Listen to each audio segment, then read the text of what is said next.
6:04, Talk 107.3 FM, WBRP. Mornings with Brian Haldane off and running. Brian here with you. JP producing, getting you ready for a busy Wednesday morning. We got a lot of ground to cover this morning. Ben Shapiro's in the house today. Well, he's not in the house. He's on the hotline. And it's not today. It's already in the can. But that's coming up at 8:20. We got Legally Served. We got Speaker DeVillier. We're checking in with BREC. We're all over the place. But you know how we start by the way, we're starting off at 72 degrees in downtown Baton Rouge. That is 8 degrees hotter or warmer than we started off yesterday morning. Thank you, Franz. We start off with top stories and trending. Let's go.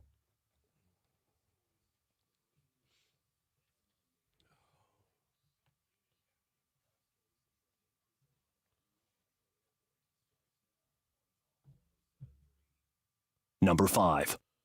A 67-year-old man who pleaded guilty to sexually abusing a young girl for more than a year has been ordered to be physically castrated.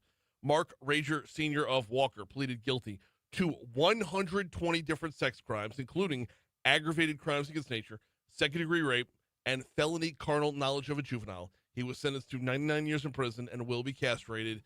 This is the topic of conversation for Legally Served coming up 20 minutes from right now. Number 4. The Small Business Administration is offering low-interest federal disaster loans to small businesses and private nonprofit organizations affected by the Smitty's supply explosion. The disaster declaration covers the Louisiana parishes of Jefferson, Livingston, St. Charles, St. Helena, St. John the Baptist, St. Tammany, of course, Tangipahoa, and Washington, as well as the Mississippi counties of Amite and Pike. The SBA's Economic Injury Disaster Loan Program is available to eligible businesses with financial losses that are directly related to the explosion and fire. Number 3. Mayor President Sid Edwards has announced that Dr. Christelle Slaughter will serve as acting chief administrative officer while a national search for a permanent CAO is conducted. Interestingly enough, Dr. Slaughter is the CEO of SSA Consultants right here in Baton Rouge. That's the firm that's going to be leading the search process for that new permanent CAO. Number 2. The expected completion of the I-10 widening project in Baton Rouge is now 2031, a few years later than previously anticipated 2028 date. This according to the Department of Transportation and Development. When construction is done, there will be 4 lanes running in each direction from the split at I-10 to 110 down to the Perkins Road off and on ramps. DOTD spokesperson Rodney Mallett said Tuesday the additional time is needed due to a change in the approach of project construction. I don't think this is new, though. This was in the Advocate. But he said this on this show many times because we didn't want to squeeze down to one lane. The way they've had to adapt to not making it inconvenient for us on a day-to-day basis makes it a longer project. Number 1. Where you at, hurricane season? Not to taunt Mother Nature. Why did you say that out loud? Today, September 10th, is the quote-unquote peak of the hurricane season. And according to the National Oceanographic and Atmospheric Administration, tropical cyclone activity is not expected during the next 7 days. It's been a quiet one thus far. Now, that being said, all the conditions are still out there. And the storms haven't been, but the conditions still are. So today, September 10th, is the quote-unquote peak of the hurricane season.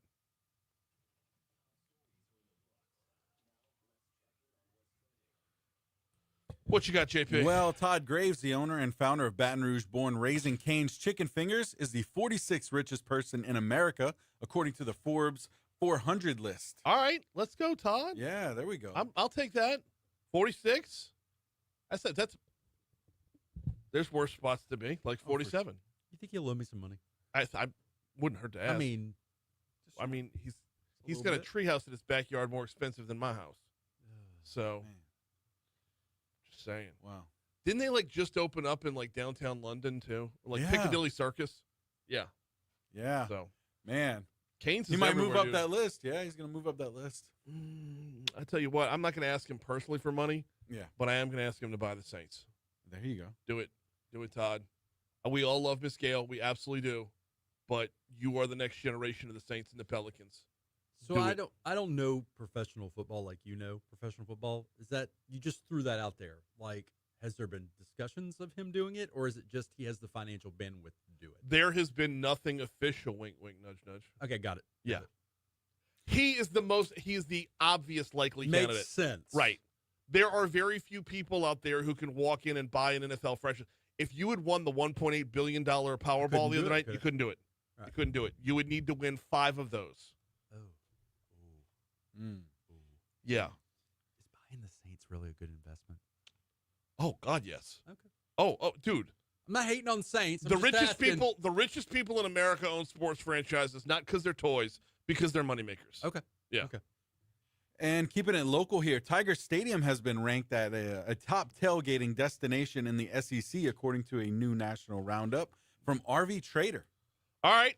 So we're going to follow up on that programming note for Friday. Okay. We're going to talk RVs and we're going to talk RVing, RV tailgating.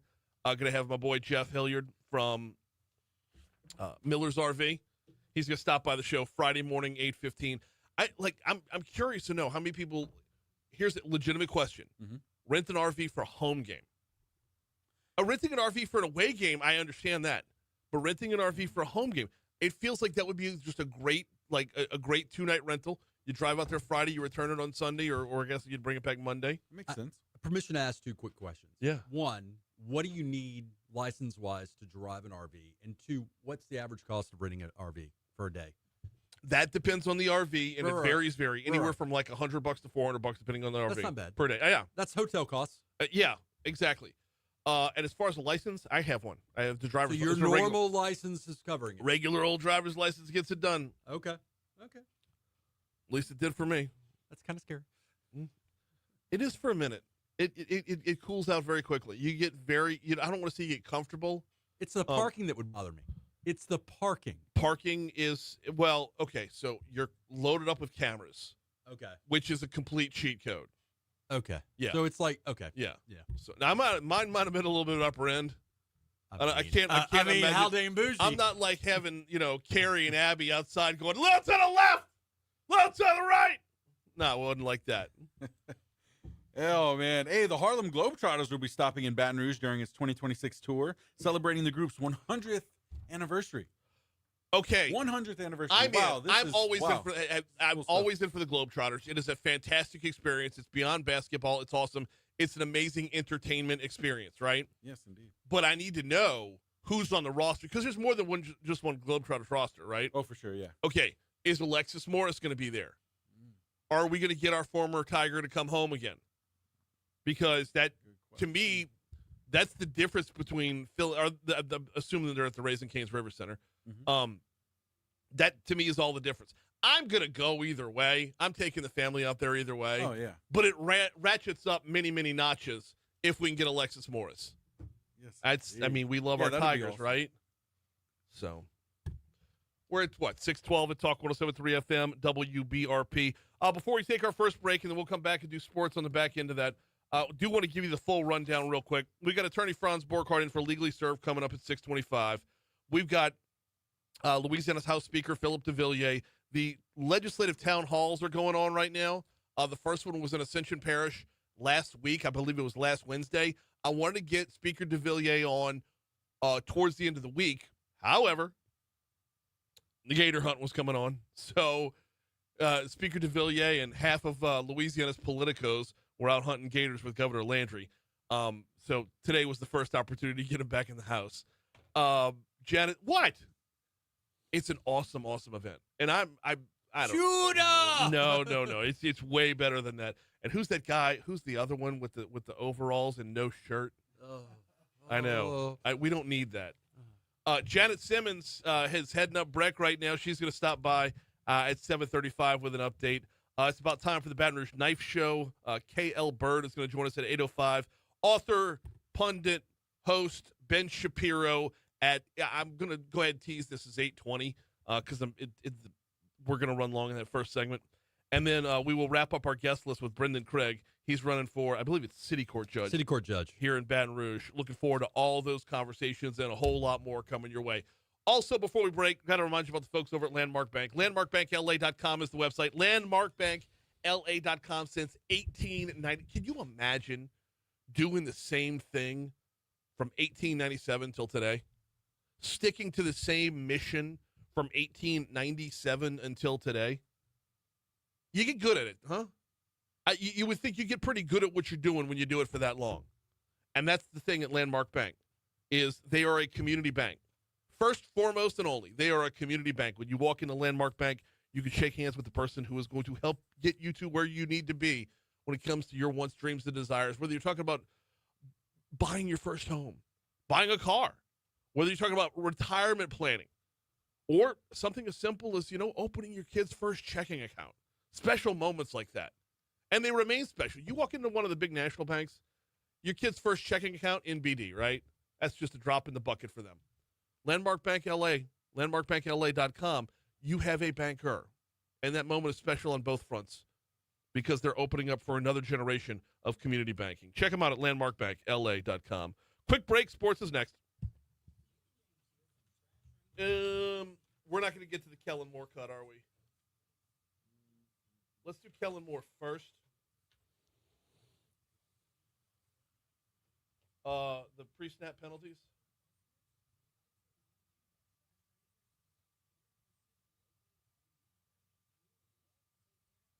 Hey, you can ignore that phone call for right now. I'm sure it's the... Well, no, grab it and see. So, I love the idea of an RV. Mm-hmm. Love the idea of an RV. I think I'm more of a, do they make, and I don't know how to ask this or phrase this, do they make a smaller, like, Winnebago version? Yes.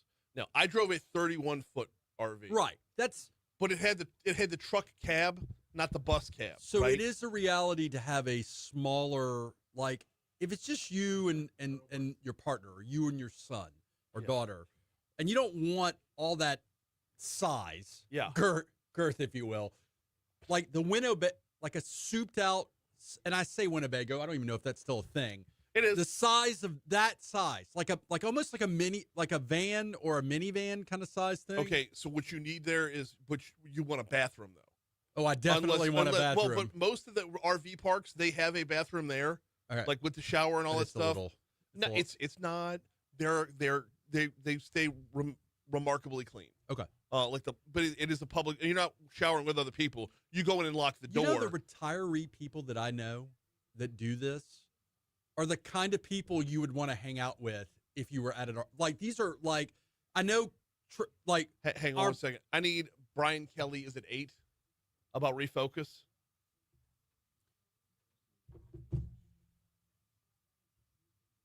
It's in today's folder. Like people that, like, it would be like you and Christy retiring and being like, hey, we're just going to drive cross country. We've talked about it. They get a bad rap, I know. Yeah. I mean. Well, okay, so we can call him out by name. Kelly Walker. He's an RV guy? Oh, he's a big RV guy. Well, I mean, I knew for, like, tailgating, but like. No, not just for tailgating. For spending some time with God. Okay. Driving out to wherever you see the most gorgeous sunrises and sunsets out there. Some of the most scenic views that on this earth are in this country, and he's been there in his RV. RV. Okay. Yeah.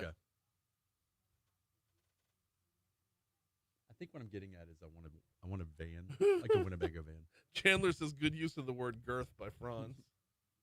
You're welcome, Chandler. And that leads us into castration, which is... Oh, did you get the clip that I sent you? Okay. So I had to actually deep dive into, is it the Franks or the beans? It's the beans. It's the beans. Yeah.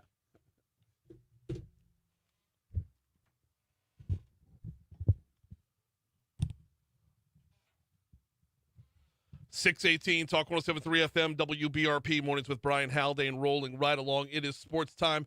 Let's start with the Saints before we get to the LSU Tigers. Looking back on last week, Kellen Moore in meeting with the media, was it Monday or Tuesday? I'm not sure which. But in meeting with the media, one of the biggest problems for the Saints on Sunday, it wasn't offensive or defensive. It was like internal. It was pre-snap penalties. Kellen Moore talked about cleaning that up. Yeah, a lot of just detail, and it seemed like a lot of it was once the drive started going, and we kind of got ourselves in situations.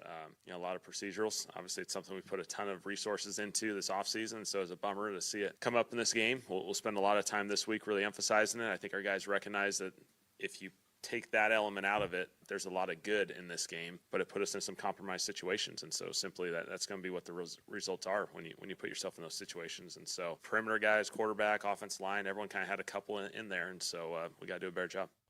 The Saints will square off against the San Francisco 49ers this coming Sunday. I believe it's a noon kickoff in the Dome. You will hear it on our sister station, Eagle 98.1. They did get some good news, or good news if you're a Saints fan. San Francisco's tight end, all-pro tight end, or Pro Bowl tight end, George Kittle, has been placed on injured reserve. And if I'm not mistaken, quarterback Brock Purdy is day-to-day. We were going to check in with Brian Kelly as well. I tell you what, let's hold off on that. I want to make sure we stay on time. We're coming up on 6:20 at Talk 107.3 FM. We're going to meet up with the Fox Business Report right here. I'll check traffic in just a little bit, and then we're going to dive into Legally Served with attorney Franz Borghardt. There are multiple stories involving castration. We will do our level best to not be children about it. We're talking about it next on Talk 107.3. So, fun fact, old law, and that was part of the articles I sent you, old law for ag rape, first-degree rape, you can put someone to death. I don't know why you wouldn't still. Well, it's been declared unconstitutional by the United States Supreme Court. That was why they were interviewing that. I think it's the cruel and unusual punishment piece. Okay, you're going to be shocked with what I have to say about castration, by the way. I don't get it. I just don't like if the guy's going away for 99 years, now, fun fact, we'll talk about this too. They can refuse the castration at the expense of more jail time, 3 to 5 years. Okay. So there is some internal no, I don't want you to cut my beans off.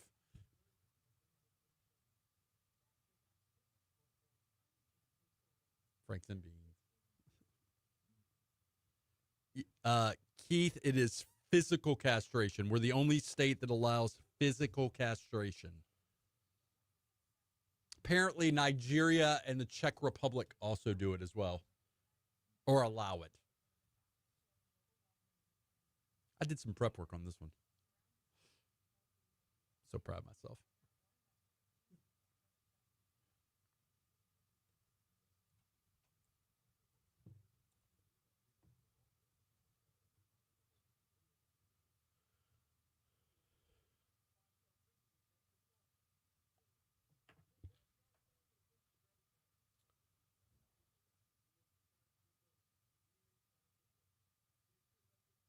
Are you Court TV today? Mm-hmm.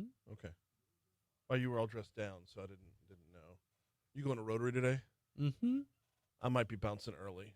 So one of the I have guys. zero interest in today's topic. What's today's? Bob Mann. The LSU professor who gets mad for every dime that's not spent on the library. Former LSU professor emeritus. So, yeah. I'll have my salad. Maybe a piece of pie. That's about what I'm going to do. I'm going to have my salad, drop my news, and get... You know, I leave early all the time. It's No. just kind of expected at this point for me. You checked in. You scanned your badge. So, I went to my first formation meeting for Colby yesterday. Oh! It's like Hang on- tight.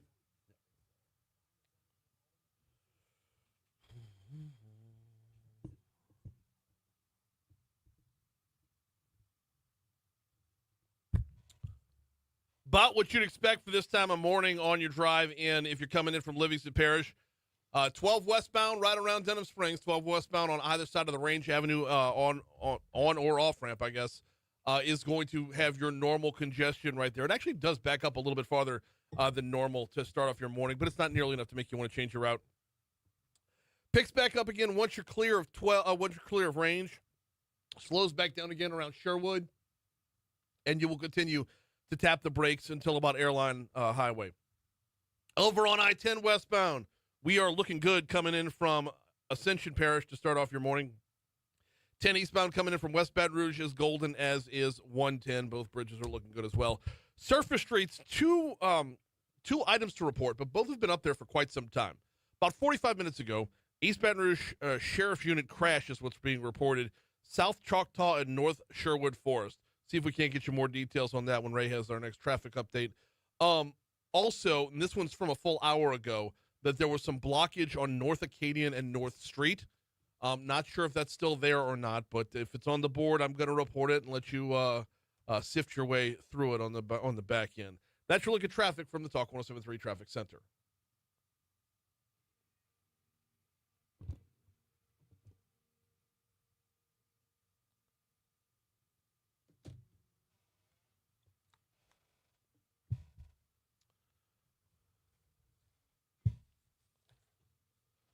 Talk 107.3 is your new home for Ken Trahan's original prep football report. Get live in-game updates, a full statewide scoreboard, and check-ins with correspondents from every corner of the state. Friday nights this fall from 6 to 11 p.m. It's Ken Trahan's original prep football report, presented locally by Dr. Pepper and the Harold Perkins Jr. tuition program on Talk 107.3. All right, fair warning, parents, if there are children listening, there will be some adult tones and, well, let's just say scientific language used in these next two segments. Just giving you fair warning right there.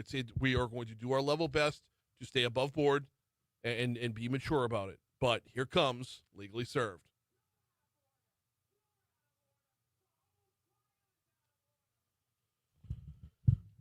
I've got the AC/DC. I like big balls. Just looping in my brain right now. My balls were made for dancing.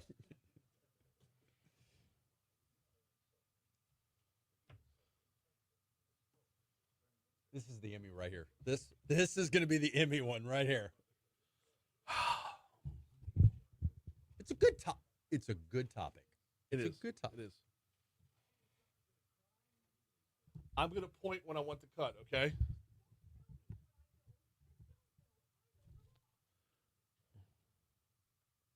You going to behave? I make no promises. Attorney Franz Borghardt in for Legally Served. How are you, brother? So, I know in the past, first of all, I'm doing amazing. Good morning to you guys. Good morning to all the viewers and listeners. I know in the past, I've had a difficult relationship with the parish of Livingston. Mm-hmm.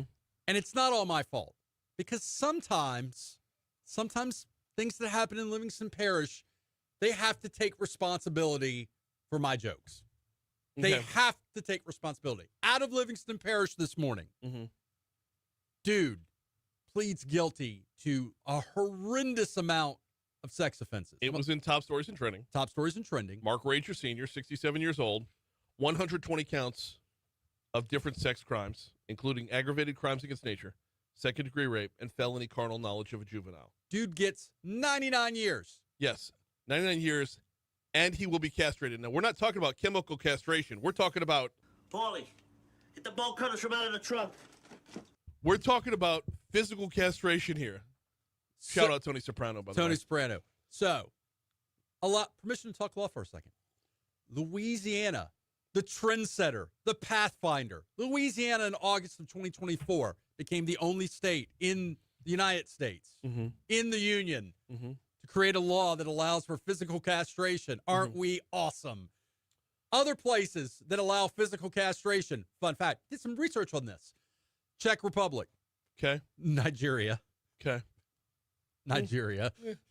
Other states have, and most states have, the chemical castration. Okay? Yeah.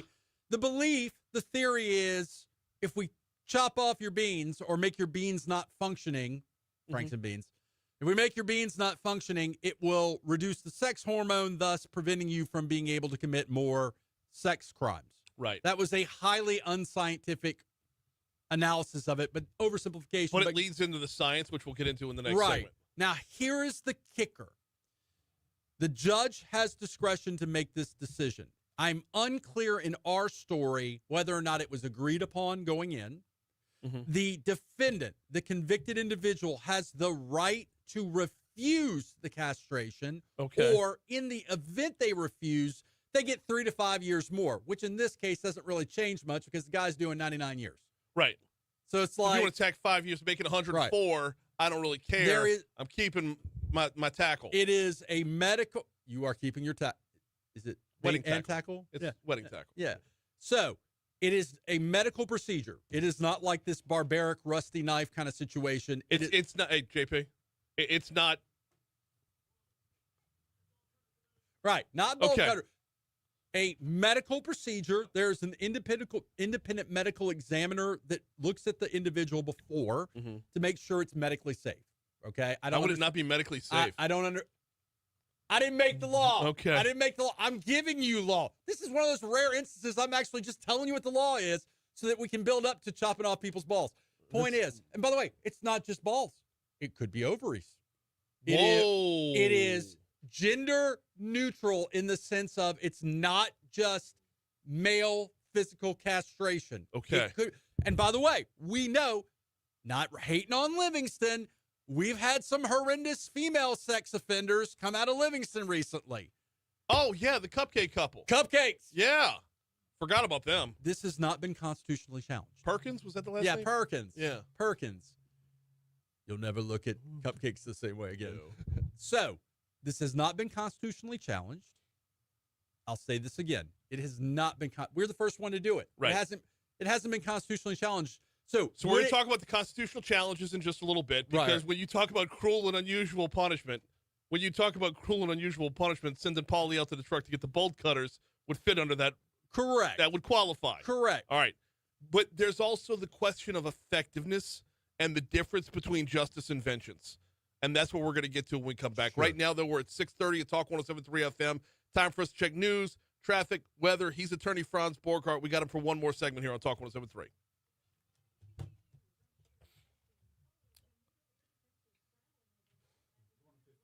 We're going to 50. Yep. So, yeah, it's like on roids. It's like formation on roids. Okay. A lot of good guys there. I'm curious about the ministry itself. I know I'm going to want to do it someday. I'm just not in a spot in my life right now where I can add something else on, where I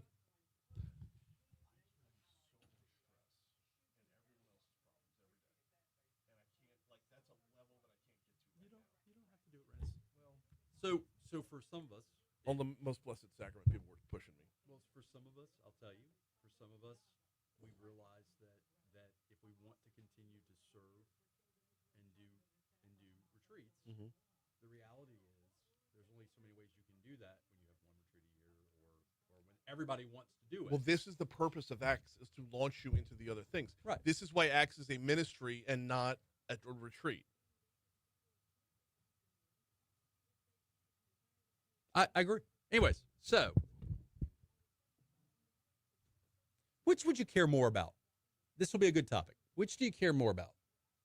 Castrating a sex offender or having the ability to put him to death? Put him to death. Right. So, And when we're going to get to why in a little bit. We're going to talk about this, guys, but our first degree rape, the worst of the worst crime, I think, murder's horrible. But I think a first-degree rape, in the statutory framework in Louisiana, you can put someone to death. Now, our Supreme Court, our United States Supreme Court has said, no, you can't put someone to death over rape. But they should. Well, our current Supreme Court says you can't. You hasn't weighed in on that, but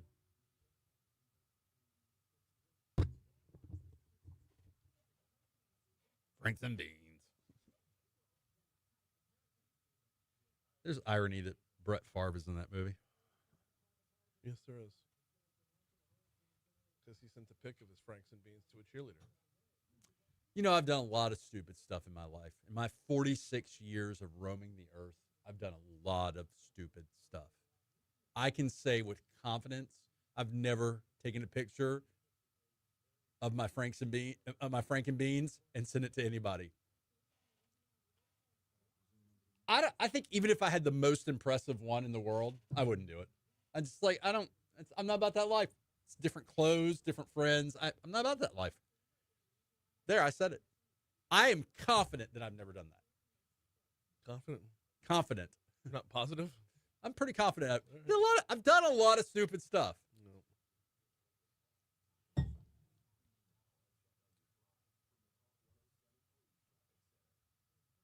I'm skipping BREC right here because Janet Simmons is coming in at 7:35, so that's going to be a full-on.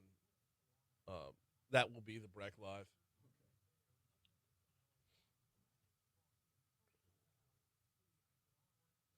Renee writes, male dog with no balls will still hump your leg. Yeah, it will.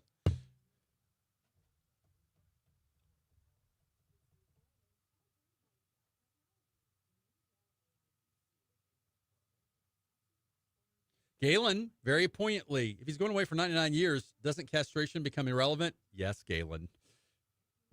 Galen just stole my thunder. Like, who's he going to rape in prison? He's probably, in fact, Going to get raped. Going to get raped. You know, when you go to parish prison here, they show you a video about how to prevent rape, Really? getting raped. Yeah. Mhm. Welcome to prison.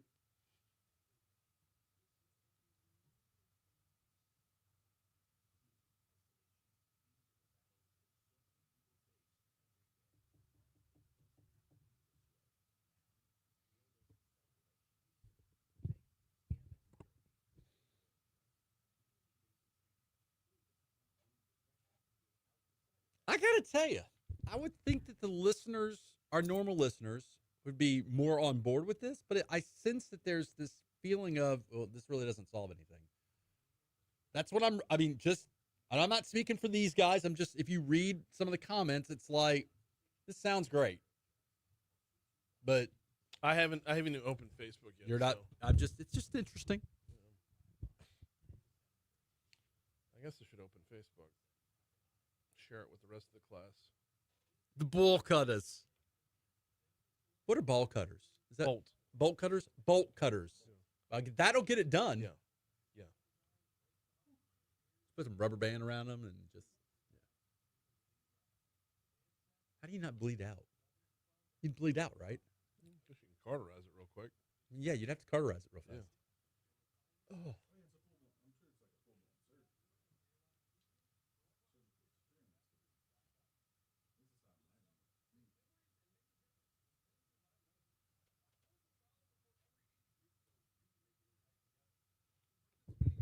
Like, let's say you had somebody who was committing like theft over and over and overly, and we made this law that said we're going to chop your hand off so you can't commit theft anymore. Yeah, that's what I was thinking about. Would that work? How you feel about that? I don't know, man. Like, we're humans. Like, we'll figure it out. We'll do it with nubs. We'll steal with nubs, man. Like, I don't know.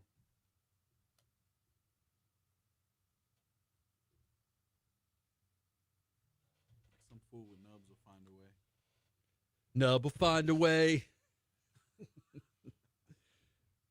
If you can't be with the one you want, Nub will find a way.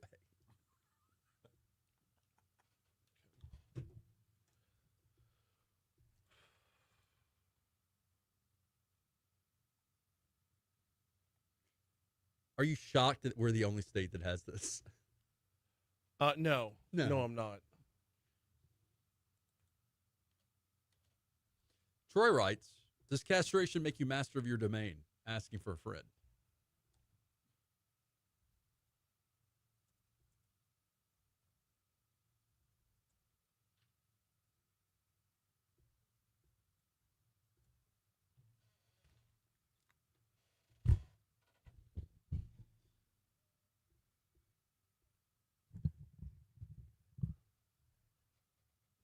Louisiana Senate Bill 371 is what paved the way for physical castration in Louisiana. Hey, Franz, you want to guess? Republican or Democrat? Who proposed 371? I feel like it's a safe bet. Republican? You're about to be shocked, sir. It was a Democrat. How about Democrat State Senator Regina Barrow of Baton Rouge? Okay. Uh-huh. Uh-huh. This is what we're talking about right now. It is 6:38 at Thanks, Talk 107. Gina. At 6:38 at Talk 107.3 FM WBRP. Legally served as part of Mornings with Brian Haldane continues right now. We got Franz Borghardt in the house, and we're talking about, we are talking about physical castration. So if there's kids around, I remind them, because, as the morning show wears on. I've new been very audience well. popping in. No, we both have. Kudos, pats on the back. But just as a reminder, it's a heavy topic. It's an adult topic, to be sure. So You played even flow on the way back in. well, that's neither here nor there. We're talking about something that's not going to be even flowing. Well, no. So you were hitting up Livingston Parish before. Livingston Parish, not the only one. A Baton Rouge man accused of raping a 4-year-old child and exposing her to a sexually transmitted disease is behind bars, and our own Hill or Moore is contemplating the same punishment right now. The quote he gave to Channel 9 is, "I can't think of anything worse than raping a child." Well, so it's interesting. He can seek the punishment by asking the judge, because the judge is the one who makes this decision, guys. Mhm. Unless you plea as a part of a plea agreement, and the judge signs off on that. Mm-hmm. So here it is. First-degree rape carries life in prison in Louisiana or death penalty, which in rape, because that's part of what he was interviewed about. Yeah. Or in rape, first-degree rape, you can be put to death. Yeah. But that's been declared unconstitutional. So here's the deal. Let's say you work out a plea where you're like, hey, dude, I'm going to let you plead to 50 years, all flat time for sex offenses. Mm-hmm. Fun fact, sex offense time, if you hear someone got 99 years, they're doing flat 99 years. Yeah. Not a percentage, flat. Hey, dude, you want a number instead of letters? You want a number instead of life? You have to agree to physical castration as a part of the plea. Okay. That might be okay. All right. And there's two parts of this that I need to get to. Don't make a joke about that. There's two parts of this discussion that I need to get to. The first is the cruel and unusual punishment part. Let's pause on that and do the other one first. Okay. Okay. The other part of this is the difference between justice and vengeance. And is this even effective? Because most who work in criminology, most who deal with the psychological makeup of criminals will tell you that rape and sexual assault, while sex is part of it, is not the motivator. It is not a sexual crime. It is a crime of violence. It is a crime of domination. It is a crime of exercising power over another. If you don't have the proper tackle to do it, you'll find another way and do the same thing. A neutered dog will still hump your leg. Right. That's the analogy, You can right? cut off whatever you want, and they can stop at hearts. So here's the thing. There is a sensibility question of if you're putting somebody away for 99 years, do you need to do this? Right. If you put somebody away for life, do you need to do this? Right. I get that. Okay, that's number one. Number two, does this really change anything? And I think the science says no. Right. In a world where they're put away forever, you don't have to worry about it either way. It's moot at this point. And that's where it crosses the line from justice to vengeance. Right. That's where it crosses the line from he's being punished to an eye for an eye. Right. So well, we talked about that at the break of where do you draw that line too? Right. Like, dude commits perpetual theft, and we make a law in Louisiana that says if you commit 5 thefts, Mhm. we're going to chop your hands off. Well, that's what, like JP referenced Sharia law in the break. And exactly. How is this any different than that? I don't think, look, I am not, while I represent individuals accused of sex offenses, and I'll let the cat out of the bag. Some of them probably did it. Yeah. I don't know that, look, these guys have, and justifiably so, when they go to jail, they have the roughest sentences than anybody else. They are treated rough in prison. Yeah. Justifiably so. Yeah. I'm not sure that castrating them. Now, look, the key to this law, and I almost feel like I'm defending it, but I'm clarifying. The key to this law is John or Susie can refuse the castration, but they face 3 to 5 years of more punishment. Mm-hmm. I guess, presumably, flat time. So, again, 99 years, you ain't going to castrate me. What are you going to give me, 102 years? That's right. And it's not, to me, that's an easy trade-off. I'm keeping my pieces. Right. And yeah, if I could do 99, I could do 104. That's not, because you're not doing either. So. Right. Now, there are going to be some people out there that are like, I want you to take my nuts. Mm-hmm. I want you to take my parts. Mm-hmm. On some weird, sick level. Well, because you're talking about weird, sick people to begin with. Mm-hmm. You're talking about inherently evil people to begin with. So there's no accounting for right and wrong within there. And there's a further, like... Well, let's... permission... Trying not to walk too far down this path because it's going to get real sick real fast. So permission to ask a question. Go for it. I know we have 7 minutes, and I'm willing to come back later this week. Do you think like a Hiller Moore, who's one of our better state district attorneys, do you think he's sitting back saying, I use the death penalty occasionally. Mm-hmm. I want to start using it for first-degree rape? Or do you think he's thinking, man, this is already an expensive process. Like this is just going to make it more cumbersome if I go that route. I mean, because you understand, if you're trying to put somebody to death, you're extending the shelf life of the case significantly. Mm-hmm. I'm not talking about the appropriateness of the death penalty. I think everybody knows pretty confidently how I fall in that one. I'm talking about, do you think as a tool, the death penalty on a rape case is going to prevent rapists from doing rape? And I think the answer is no. The death penalty? Death penalty. Okay, no, it's not going to prevent the next rapist, but it will make sure that that rapist never does it again. Again. Right, but like as you said, the courts have already spoken on this one. Right. It's that to me that ship has sailed. Right. What you're asking about Hill or Moore specifically, he has an unbelievable amount of respect for justice and knows how to triage between justice and vengeance. I think he knows the difference between justice and vengeance, and he knows how to do it without being like soft on anything. He knows how to do it by being like part of that, tough on the offenders. Part of that triage for every district attorney around the state is, and we just saw our community deny a tax increase. Mm-hmm. That triage is in part required because of limited funding. I tell you all the time, people want people prosecuted to the utmost, but the reality is if you don't give the DA's office or the AG's office or any prosecuting entity the tools to do that, mm-hmm. you're going to be disappointed. And is that on them or is that possibly on you? I mean, that said. Well, okay, so are you where you're going with this is like the possibility of a wrongful conviction? I because think, then what happens? Well, I don't have enough prosecutors to do what you want me to do. Okay. I don't have the resources to do what you define justice to do. That's what triage is all about, right? Yeah. These are the worst of the, and first-degree rape is the worst of the worst, right? Yes. But a child and leaving them with a sexually transmitted disease. I think that I think you're good on that one. Yeah. I don't think, spilt milk, nobody's crying over it. Right. Point is though, look, I honestly, this wasn't even on my radar until I read the story. And I was like, wait. And in fact, it was Brian Haldane who pointed out to me physical castration because I thought it was chemical castration. Okay, can we spend 2 minutes on Sure. that? Okay. The difference between physical and chemical castration is what when it comes to level of cruelty? Because this is not going to be done. This is not going to be done. Paulie, get the bolt cutters from out of the trunk. It's not going to be done like that, okay?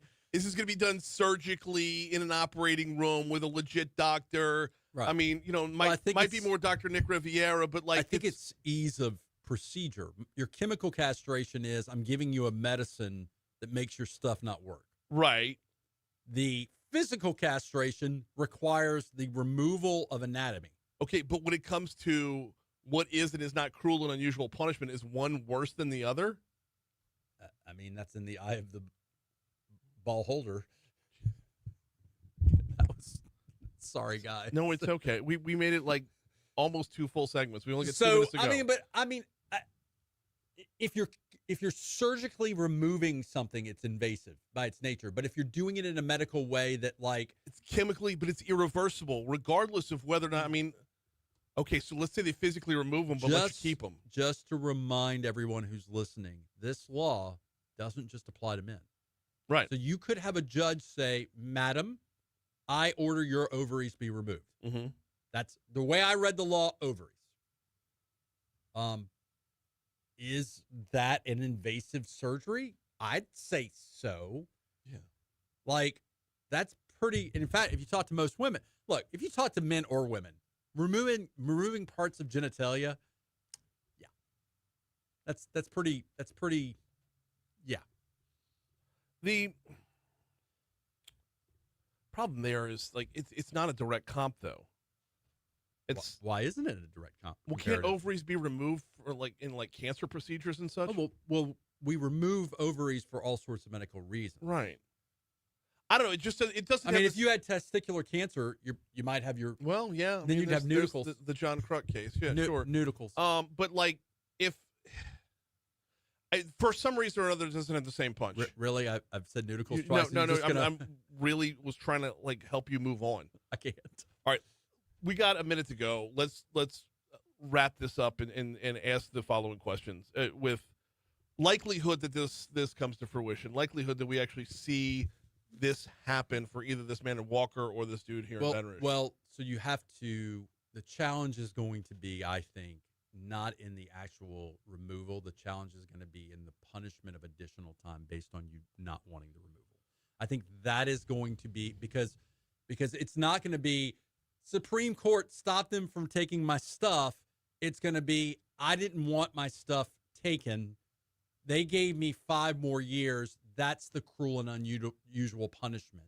I have a right to my, that's going to be, to me, I think that's going to be the challenge. And I think the Supreme Court's going to say, no, you can't do that. He's attorney Franz Borghardt. We do this every week. It's legally served as part of Mornings with Brian Haldane. Always appreciate the time, brother. Franz has to scooch because he's on court TV in 10 minutes. All right, we've got Your Money Now coming your way right now. Thank you, Franz.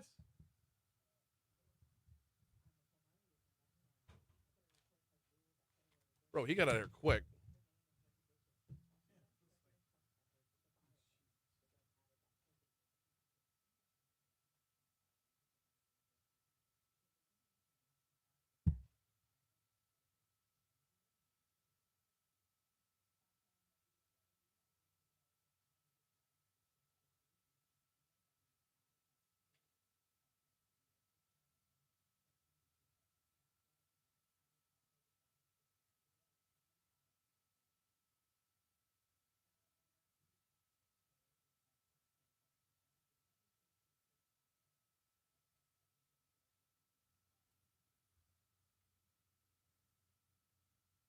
Kimberly says some of them would get off on being castrated.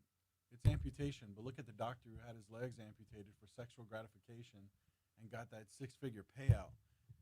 I looked that up. Yeah, definitely. British surgeon, 49 years old, with sexual interest in amputation, got legs removed, but he was jailed for insurance fraud. That's insane. That is absolutely insane.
Get to TJ Moore's cuts from yesterday. Mm-hmm. Yep.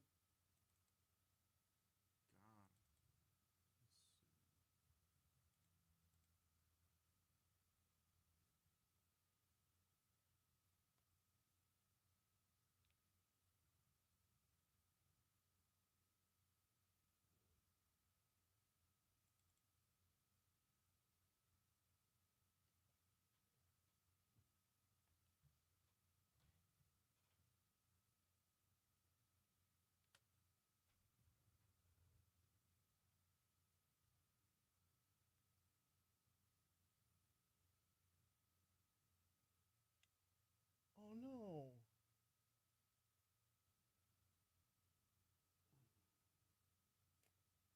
Friend of a friend passed away, and I know he was like my friend was very very Yeah. very close to this other dude. Dang, man. Yeah, that sucks.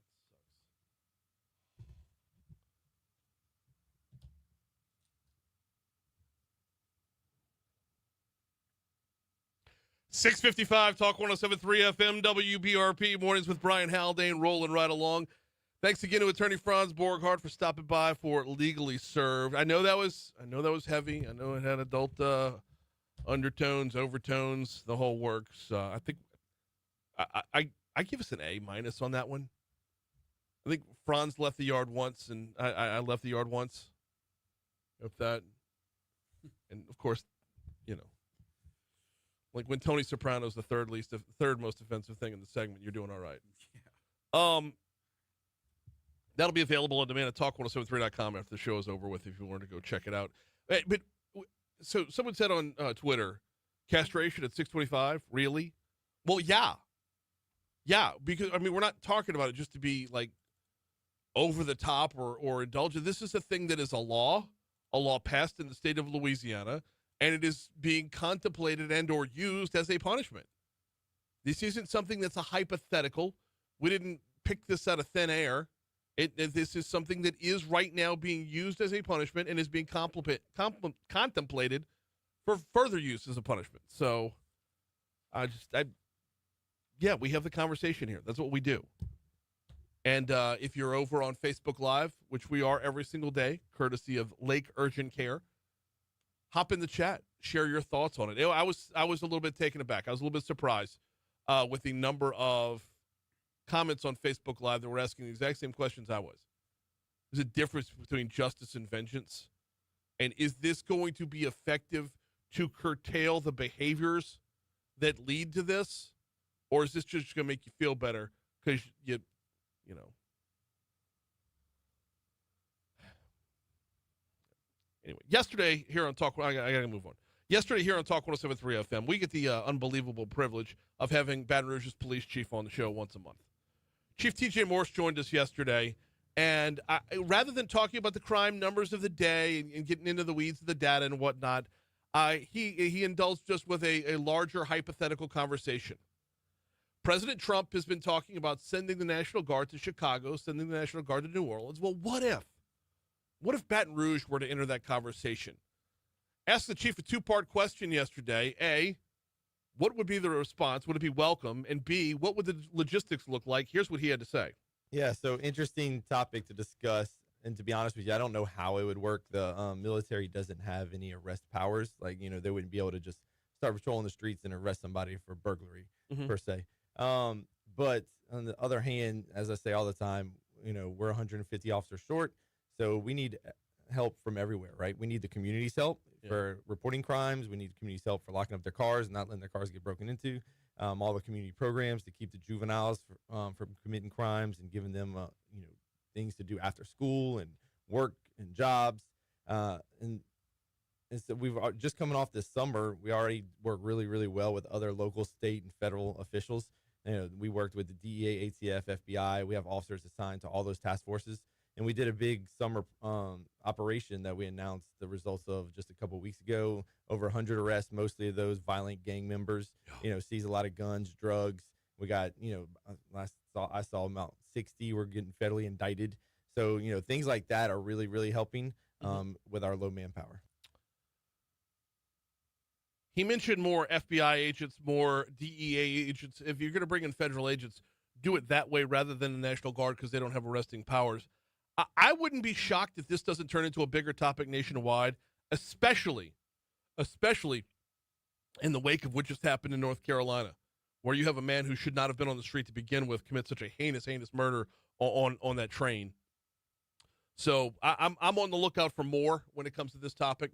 We'll see where it goes from here. News, traffic, weather. Hour 2 is next at 7 o'clock.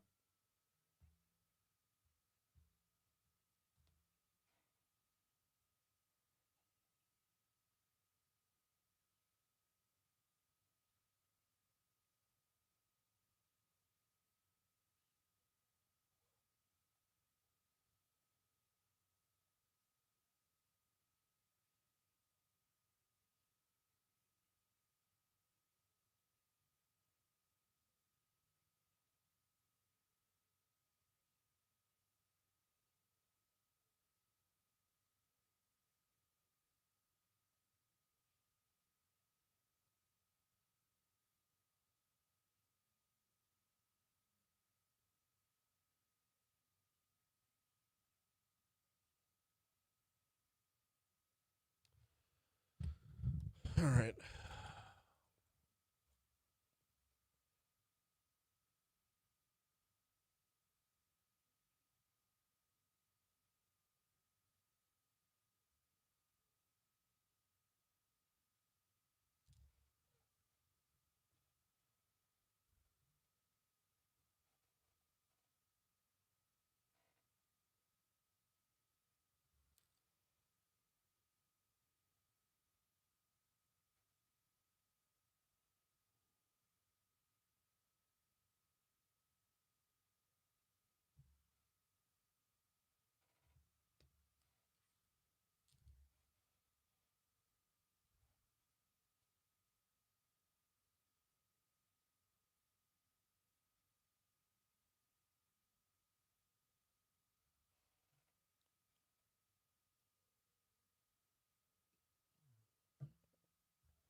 Tell you what, if they do go forward with chemical castration, you know who they should get to do it? That Philly's Karen. She knows how to snatch some balls. Ooh. Ouch. That's messed up. She'd be the one to do it. That Charlie and the Chocolate Factory ticket, though. The Chocolate Factory ticket. Just saying.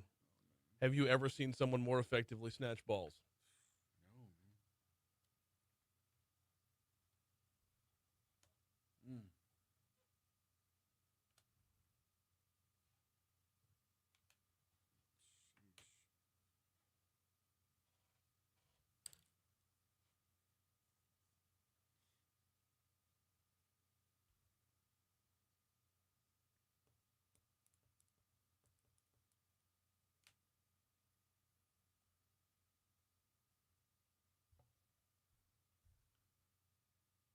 Byron says about that doctor who amputated his legs. Sexual gratification through amputation. I wonder what foreplay looks like for them. Clipping finger and toenails. I'm sure it's that scene from Misery. Oof.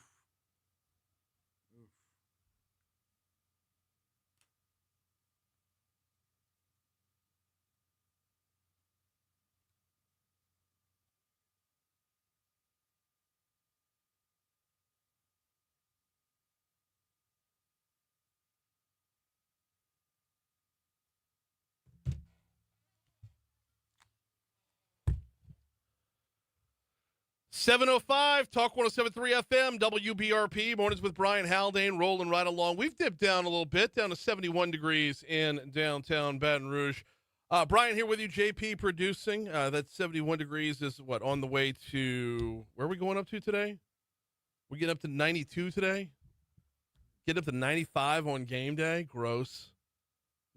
Give me that fake fall again. I need a little more fake fall before we move forward. Thanks again to attorney Franz Borghardt for hopping on board for Legally Served last hour. This hour, House Speaker Phillip DeVillier, Janet Simmons, who's heading up BREC. Two conversations I'm very, very much looking forward to. Coming up next hour, and I'll give you the full rundown later on, but 8:20 this morning, you're going to want to be around. Ben Shapiro is going to be on with us. Ben Shapiro, you know him from, well, you know him from the internet, but like, you know him as a host. You know him as a pundit. You know him as an author. He's got a new book out called Lions and Scavengers. Ben Shapiro at 8:20. Right now, top stories and trending.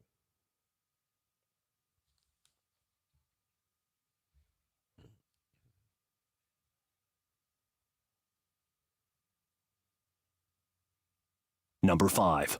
Today is September 10th. September 10th is the quote-unquote peak of hurricane season. And as it stands right now, there is no possibility of tropical cyclone activity for the next 7 days. That per the National Hurricane Center. That being said, though, we're nowhere near done with the season. It's just today is the quote-unquote peak. Number 4. District Attorney Hiller Moore wants the AM Mart convenience store off of Highland Road declared a nuisance. Getting this from our news partners at WBRZ. In a letter Moore sent to the owner of AM Mart, Abraham Coder, it states that BRPD has responded to, get a load of this, responded to more than 250 incidents at the store, with 41 of those being shootings, including 4 homicides over the past 5 years. The letter claims that a group called Top Snatcher Clan used the back of the store to conduct illicit activities, including drug transactions and dice games. Number 3. The Small Business Administration is offering low-interest federal disaster loans to the small businesses and private nonprofit organizations affected by the Smitty's supply explosion. Now, you do have to show you had financial losses directly related to the explosion and fire. Pretty big swath of parishes covered here within the declaration or within the SBA's offering. That would be Jefferson, Livingston, St. Charles, St. Helena, St. John the Baptist, St. Tammany, Tangipahoa, Washington parishes, as well as hopping over to Amite County and Pike County also. Number 2. Mayor President Sid Edwards has announced that Dr. Christelle Slaughter will serve as acting chief administrative officer while a national search for a permanent CAO is conducted. Interestingly enough, Dr. Slaughter is the CEO of SSA Consultants in Baton Rouge. That's the firm that is handling the search process for the new CAO. Number 1. The expected completion of the I-10 widening project in Baton Rouge is now 2031, a few years later than the previously anticipated 2028 date. This, according to the Department of Transportation and Development. I'm grabbing this story from The Advocate, who says that DOT spokesperson Rodney Mallett said Tuesday that the additional time is needed due to a change in the approach to project construction. I'm grabbing the story from The Advocate, but I don't think it's all that new. Rodney has said that on this show numerous times. In order to accommodate us and our daily commute, they're not squeezing things down to one lane in either direction. They're keeping things a lot more open. And in order to make it convenient for us every day, it elongates the process. If I have that wrong, Rodney, call me up and we'll correct the record. But I'm 99% sure that he has said that on this show and on at least 3 occasions.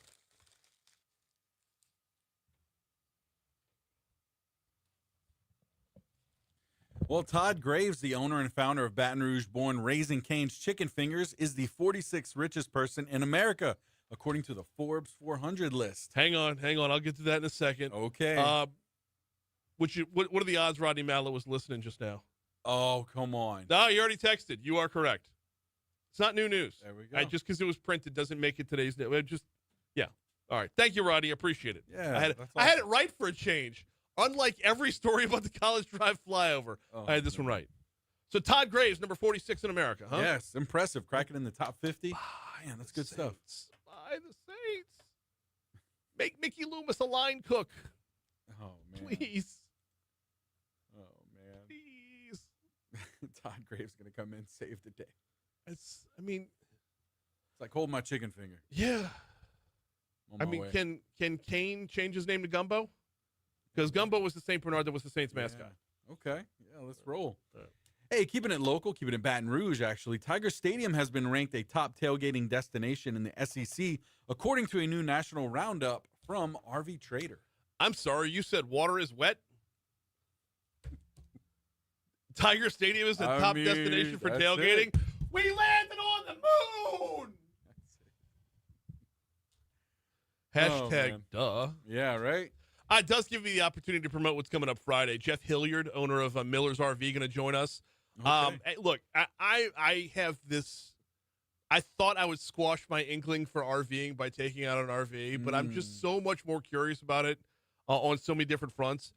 Jeff Hilliard's going to join us on Friday at 8:15 to talk about renting an RV to go to LSU games. I mean, you rent an RV to do the full Griswold thing. You know, you go to Wildly World, you go to see the Grand Canyon, you go see the world's the country's second largest ball of twine, whatever. But like, it's kind of the perfect weekend excursion to take to an LSU game, home Absolutely. or away. Away makes sense to me, but a home game I didn't even think about. So I don't know. I'm kind of fired up about Good this stuff. conversation. Yeah. I know. And there's so many levels of RVing, right? Yeah. There's not just one lane. There's so many. Right. You know, so it's really cool. I got questions. Hopefully he'll have answers. Either way, we're going to have a fun conversation and probably make fun of my new it's not a penchant. It's not a passion. My new curiosity. All right. Well, the Harlem Globetrotters will be stopping in Baton Rouge during its 2026 tour, celebrating the group's 100th anniversary. And it looks like they're going to be here Saturday, January 17th.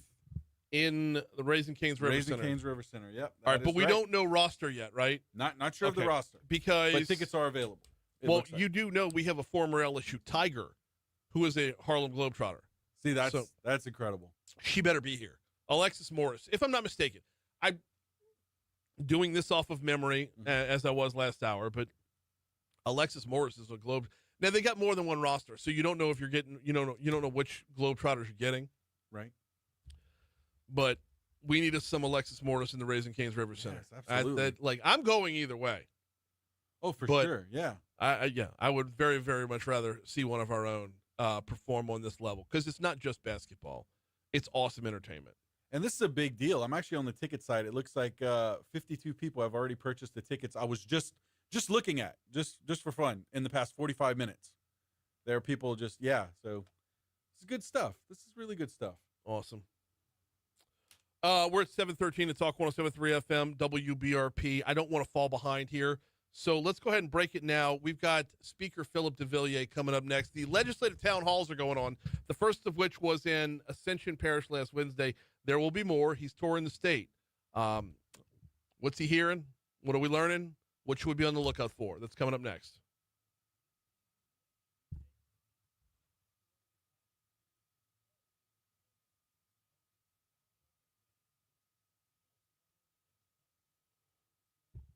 Do you have DeVillier's phone number?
I didn't get a confirmation email on Bill O'Reilly.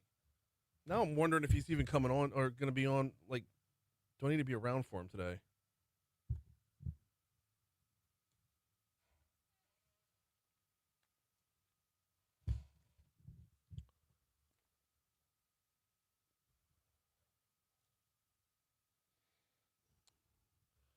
$7:15, Talk 107.3 FM, WBRP. Mornings with Brian Haldane, rolling right along. No, we are nowhere near a legislative session, but yes, this is the time that our state legislators are doing their homework. Some of that homework comes in the form of legislative town halls, and Phillip DeVillier, our House Speaker, hosted one last week in Ascension Parish. He joins us right now to talk about that and what else is to come. Speaker DeVillier, good morning. How are you, sir? Hey, good morning, Brian. We're doing great. It's a beautiful morning here in Southwest Louisiana. Whereabouts are you in Southwest Louisiana? Are you back in the home district? Yeah, I certainly am. This morning I'm driving through District 41 and headed a little bit further south to Lafayette, Louisiana. Awesome. Very good stuff. Well, it's equally gorgeous over here, although ticking up towards more hot as we get towards the weekend. So we'll see what we can do to curb that. Last week you were in Ascension Parish for a legislative town hall meeting at the Pace Center. Give me the rundown. Tell me all about it. What was discussed, what you learned, what you heard from the folks. Yeah, no, it was our first road show that we started off with was turnout. We started off talking about crime. We went into education. Louisiana has gone from 49th. Everybody likes to hear about gains and things in Louisiana, and we've gone from the bottom of the barrel to about midway in education. We've gone from 49th to 32nd, which is great strides. We talked about our tax reform policies, and when it comes to the business climate, we went from 42nd to, I think, in the low 20s now when it comes to our national business ranking, which people love to hear. We talked about our budget and how we're saving our taxpayer dollars. We're paying down debt. We talked about DOT reform. We also talked about insurance, which everyone, is very much paying attention to. We passed over 51 insurance reform bills over the last 18 months, and we're really anxious to see how those bills start going into play and helping to lower people's insurance rates. So that's basically the topics that we're covering everywhere, like I said, from crime, education, tax policy, our budget, DOT reform, and insurance. So, what are you hearing from the folks? Is there that, like, the folks who were in attendance, how much opportunity for feedback were they given? Yeah, so, I mean, the first meeting we had went almost 2 hours long, which was rather long for a town hall, but certainly after the meeting, most of the members stayed that could stay, and we answered questions from anyone that had questions. And of course, there's a large assortment of questions that people have, and we certainly enjoy visiting and hearing concerns, and certainly trying to answer any questions that people do have.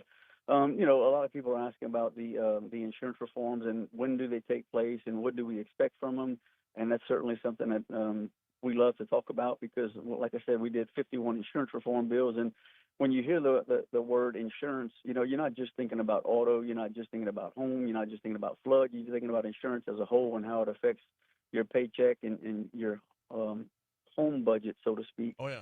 So that's a big topic for people right now. We've heard a little bit about the ESA or the Education Savings Account, the Gator program, a few questions about that. Some on infrastructure. We've funded 62 bridges this year that should be started and completed within a 12-month cycle. We put $100 million towards that. And just things of that nature. People, the same thing that people like to talk about when it comes to just Louisiana. One thing that is really encouraging is with all the reforms that we've passed and the leadership of our governor, we've attracted over $60 billion of new investments coming to Louisiana. So that's a really great thing to hear about and discuss when you think about the new jobs that are coming to Louisiana. No, absolutely. And within that $60 billion, though, the topic has got to touch on, if not dive right into. How much is carbon capture a part of that conversation in Ascension and at the other upcoming town halls? Yeah, no, I didn't hear any questions about carbon capture directly to me. Maybe they asked another member, but I didn't hear any. We're talking with House Speaker Phillip DeVillier about the most recent legislative town hall, which was in Ascension Parish. And to be clear, Speaker DeVillier, you've got them coming up and all over the state. Or is it the same cast of characters at each one, or do y'all try to localize the representation? Yeah, certainly there's certain parts of the town hall that we're trying to localize as much as we can. Again, having 6 different topics to talk about, it does take a long time. So, we're trying to allow each member a part if they really want to have a part, but it's just difficult to get every person in front on the mic, so to speak. But yeah, we do change things up a bit. How long have y'all done this? Is this an every year thing, or is this just popping up now? So I don't know that this has ever been done. Last year I went around the state and toured, I think, 85 different House districts. We have 105, as you know, and I went on 85 different district visits, and I spent a day to 2 days in each member's district just trying to get to learn more about their area and what their concerns are and what their needs are. This year we're doing 9 different stops, and we're taking some of the chairs along with us, and it's a little bit different. I don't know that it's ever been done either. So. Well, it feels like a different level of access, a different level of transparency, a different level of feedback to where we, the electorate, have the opportunity to get ahead of the curve. Yeah, absolutely. We're talking with House Speaker Phillip DeVillier about the legislative town halls. Speaker DeVillier, getting back into some of the topics that were covered, how much? Let me start over. Louisiana has a terrible habit of hitting a topic once in the legislature and then moving on. How much of the tone, how much of the tenor of this meeting was about making sure we stay firm legislatively on the issues that we're gaining ground on? 51 insurance bills, moving up the rankings in education. How much of the tone is about keeping our foot on the gas? Yeah, I mean, I feel like the legislature has always tried new things, and quite often, sometimes we try old things with new members. But we're continuing to have conversations. We're continuing to talk with key stakeholders to see what we can to continue to move the ball forward and try to do everything possible to bring Louisiana to its full fruition. And that's something that we're staying focused on for sure. Certainly, there's distractions all around us all the time. The perception's reality when it comes to the political world, but we're certainly trying to do everything we can to continue to work to move Louisiana forward. Talk with House Speaker Phillip DeVillier for another couple minutes about the legislative town halls that have been going on. Started in Ascension Parish, and then, like you said, Lafayette, Jefferson Parish, Hammond, Alexandria, Lake Charles, Houma, Shreveport, Monroe are all still to come. I want to talk about the time it takes to see results, Speaker DeVillier, because this is an important one. In education, we're able to see quicker turnaround. Kids are tested every year, right? We can move from 49th to 32nd because when you implement, new standards in 3rd grade, you're going to get some results right out the blocks. But when it comes to things like tax reform, it takes a little while longer to see those dollars remain in our pocket or be more effectively used by the legislature. When it comes to economic development, that $60 billion worth of economic development investment, when it comes to things like that, it could take years on end. What's the feedback you're getting from folks as far as visibly seeing their return on investment? Yeah, look, I think there's a lot of excitement in the air in Louisiana. They see that we're working with the House and the Senate along with the governor as our leader and doing a lot of different changes very quickly. When it comes to tax policy, like you questioned, I mean, for people to start paying a flat 3% on their income tax, that's a big change, but it's a change that people probably haven't really noticed yet. They'll probably notice it at the end of the tax year. Yeah. When it comes to the corporate rates, I'd say the same. We went from a 7.5% rate to a flat 5.5% rate. We got rid of franchise tax. So, and that is just going into effect this fiscal year. So, those types of tax policies, which are things that we've tried for years and years to do, they take a long time to get going. And then for the businesses to realize everything that's happening in Louisiana, they'll start looking at Louisiana, looking and working with LED, and then certainly trying to find a place that we can attract and grow businesses here in our state. Yeah, I mean, the waiting's the hardest part, as Tom Petty would say, right? I mean, this is where it gets tough. Is you see a lot of movement, but we haven't seen the net positives in our bank accounts yet. Even harder when you talk about transportation, because from the moment ground is broken, you're going to see orange barrels out there making your drive a little bit longer. So there's growing pains on that front. We've got Speaker Phillip DeVillier on with us for just a couple more minutes. I greatly appreciate your time this morning. Speaker DeVillier, where do you feel our legislature needs to head next and hit full board the same way we did insurance in the last session?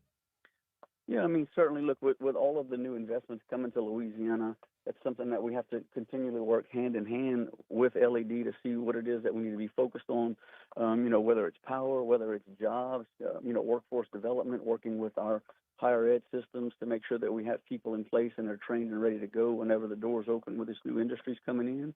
When you talk about DOTD, all the work that we have a $19 billion backlog. So, planning and design takes time. As I'm sure you've heard, we're reforming DOTD. So doing a reform of an agency that's so far behind, that takes time to put people in key places, make sure that they have all the necessary tools and the funding to get stuff done. That's a big thing. And then, of course, when you actually have the plan and the design work done, it takes sometimes several months and sometimes even several years to do this infrastructure work. So a lot of those things just take time. Thinking about workforce development, thinking about the energy policies we have in front of us, thinking about the needs of our infrastructures. I know our higher ed systems have a $2 billion backlog, so we're trying to take care of the deferred maintenance that hasn't been seen about for many, many years. That's just a challenge. And then people always want to talk about getting rid of the income tax. And it's interesting because I can tell you when I was elected, we had 3 different rates, 2%, 4%, and 6% on personal income tax. Now we have one flat rate of 3%. So that's huge movements in a short amount of time. And that's something that, talking with Chairwoman Emerson, we certainly are trying to come up with ideas on how we can continue to lower the personal income tax rate and ultimately get it down to 0. So that's kind of where we are right now. All right, I'm going to re-ask the question because that didn't go where I thought it was going to go. But you alluded to the answer that I was looking for twice. You mentioned power. You mentioned energy policies. Are we expecting that right around the corner we're going to have to see big changes when it comes to the energy front and managing our natural resources front because of the businesses that we're seeking? I'm talking specifically about the Meta's AI data center. They got another new data center coming to West Feliciana Parish, and I'm sure those two aren't the last of the two. Do we have something that is keeping one eye around the corner for where we need to be headed? Yeah, look, I think that's an important job of the legislatures to make sure as changes take place throughout the state that we go in and we're prepared to legislate the necessary changes that are needed to take place to facilitate power, for example. And we don't know what that looks like just yet, but we're having those conversations. You look around in other states around us, and they're certainly struggling to find power where I think we really have the resources necessary to provide that power. Just 2 more minutes with Speaker DeVillier, and I'm going to completely reroute it here and get away from the legislative town halls for a second. You keeping one eye on the Supreme Court, and if so, what's the likelihood that we see a special session on redistricting? Yeah, look, I sent a message out to my members asking them to keep some dates available just in case the governor were to call us in. We're certainly paying close attention to what's going on the Supreme Court side when it comes to the Supreme Court case. And I'm sure you are well aware we have both a congressional lawsuit going on and House and Senate lawsuit going on. So we're watching all of those things, and we're ready to go in as soon as the governor calls us in. Okay, so is there a way to put a timeline on that, or is it dependent upon what the governor call into play? Yeah, I mean, I would say we would not go in until after the October 15th arguments when it comes to redistricting, and then from there it's just kind of I feel like it's more of a wait and see what happens from that point moving forward. I would imagine it would be a quick turnaround if it does. Yes, sir. Yeah, absolutely. In the meanwhile, the legislative town halls continue. He is House Speaker Phillip DeVillier. Always appreciate your time, sir. Thank you so much. Thank you. Bye-bye. Absolutely. 729 at Talk 107.3 FM, WBRP. I appreciate Speaker DeVillier's time right there. That'll be posted up, like we said, on demand at talk1073.com, courtesy of Lake Urgent Care, right after the show is over with. Before we get you to news, after news, traffic, and weather, Janet Simmons from BREC is in the house. We've got a stack of topics to cover with Janet. But before we get you to news, let me remind you about the folks over at Vex European. VEX, V as in Vinny, VexEuropean.com. If you drive a European vehicle, Vex European is, and this is their tagline on their website, where precision meets performance. They specialize in European vehicles, and we're going to get even more specific than that.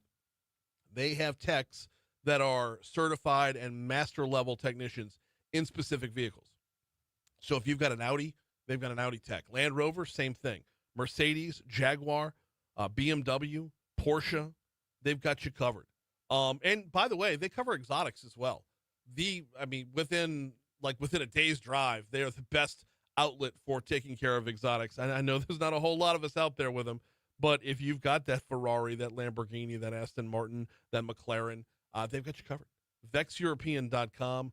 VexEuropean.com. You can call them at 225-800-4706 or just visit them online. The appointment tab is right there on the homepage, VexEuropean.com. They're in Industrialplex, the back end of Industrialplex on Benefit Drive. It's Vex European. All right.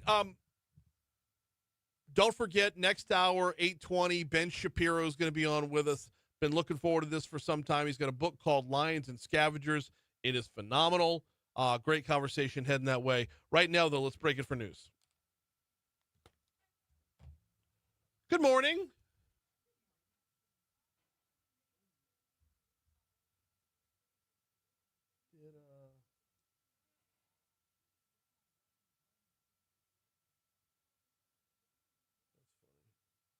No trouble getting in?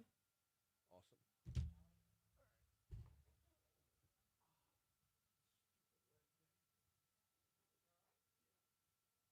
my right knee for some time and going very, very slowly with it. And Monday was the first day that I did actual squats. And, with back squats, with weight on the bar and all that other stuff. And sometimes it can remind me that I'm not 18.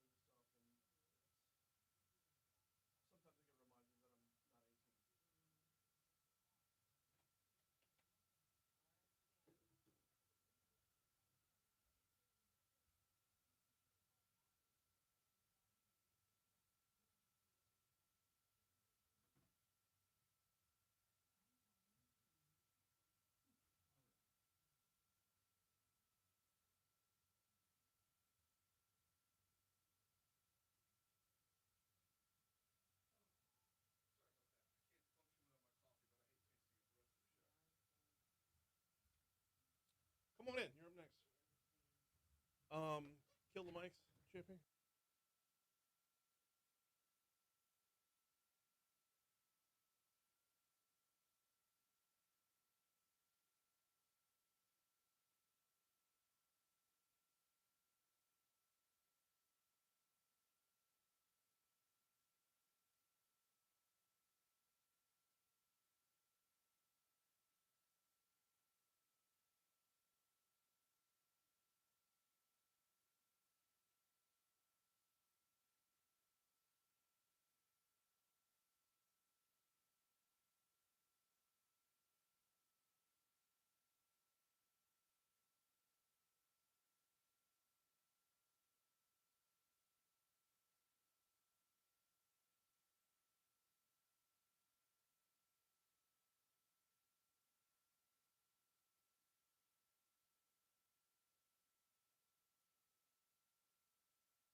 636 at Talk 107.3 FM, WBRP, Mornings with Brian Haldane, rolling right along.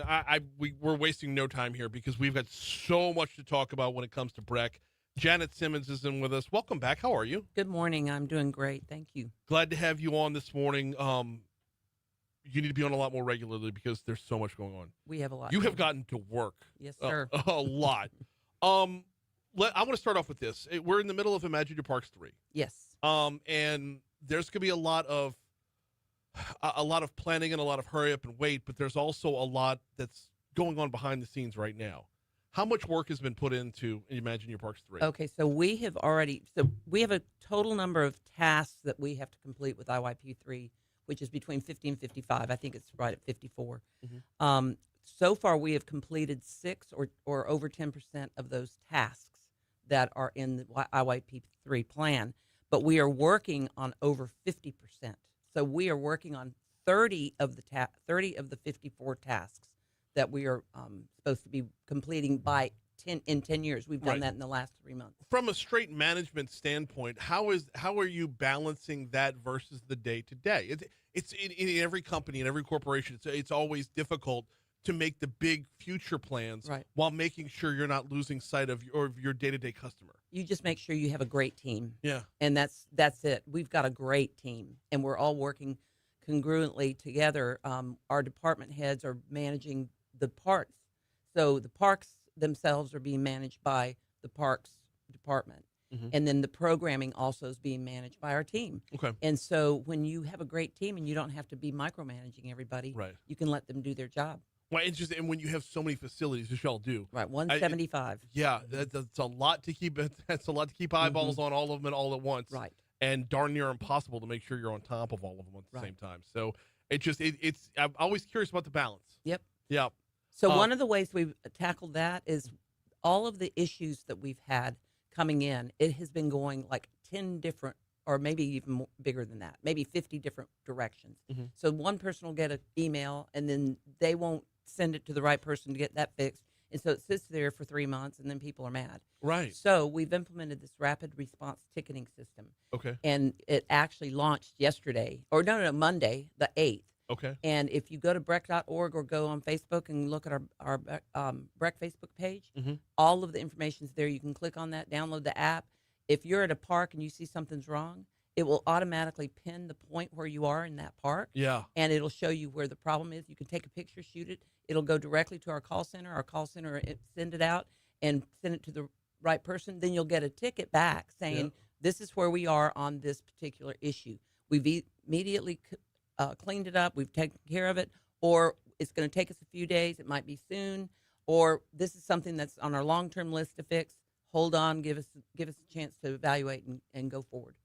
This was so overly needed because this is where in the past small problems have festered.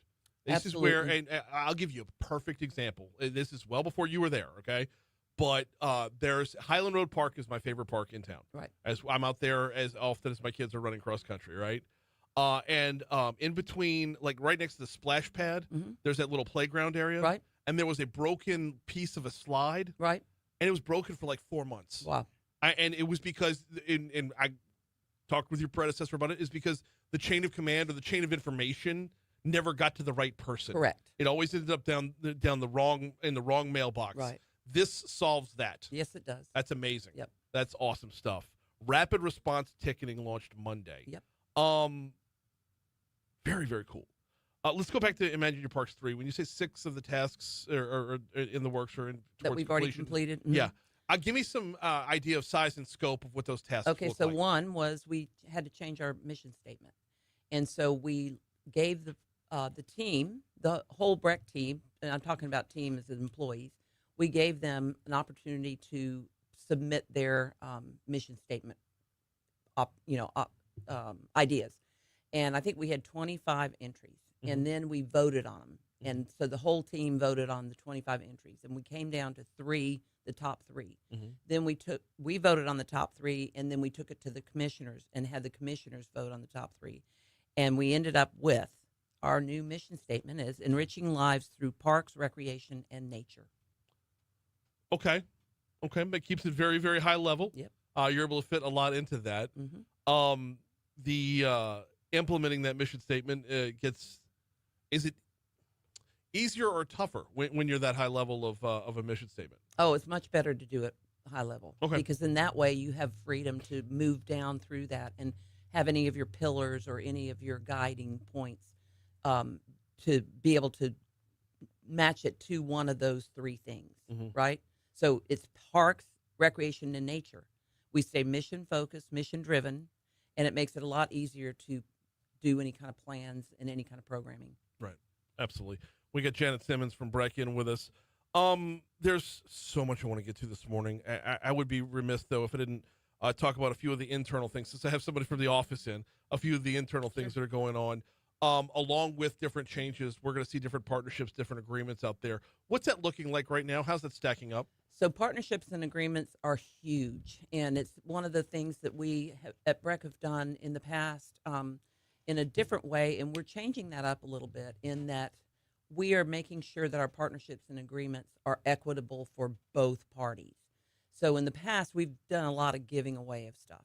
Yeah. And the problem with that is you run out of money. Yeah. And you can't manage your parks, and you can't make the park system the best.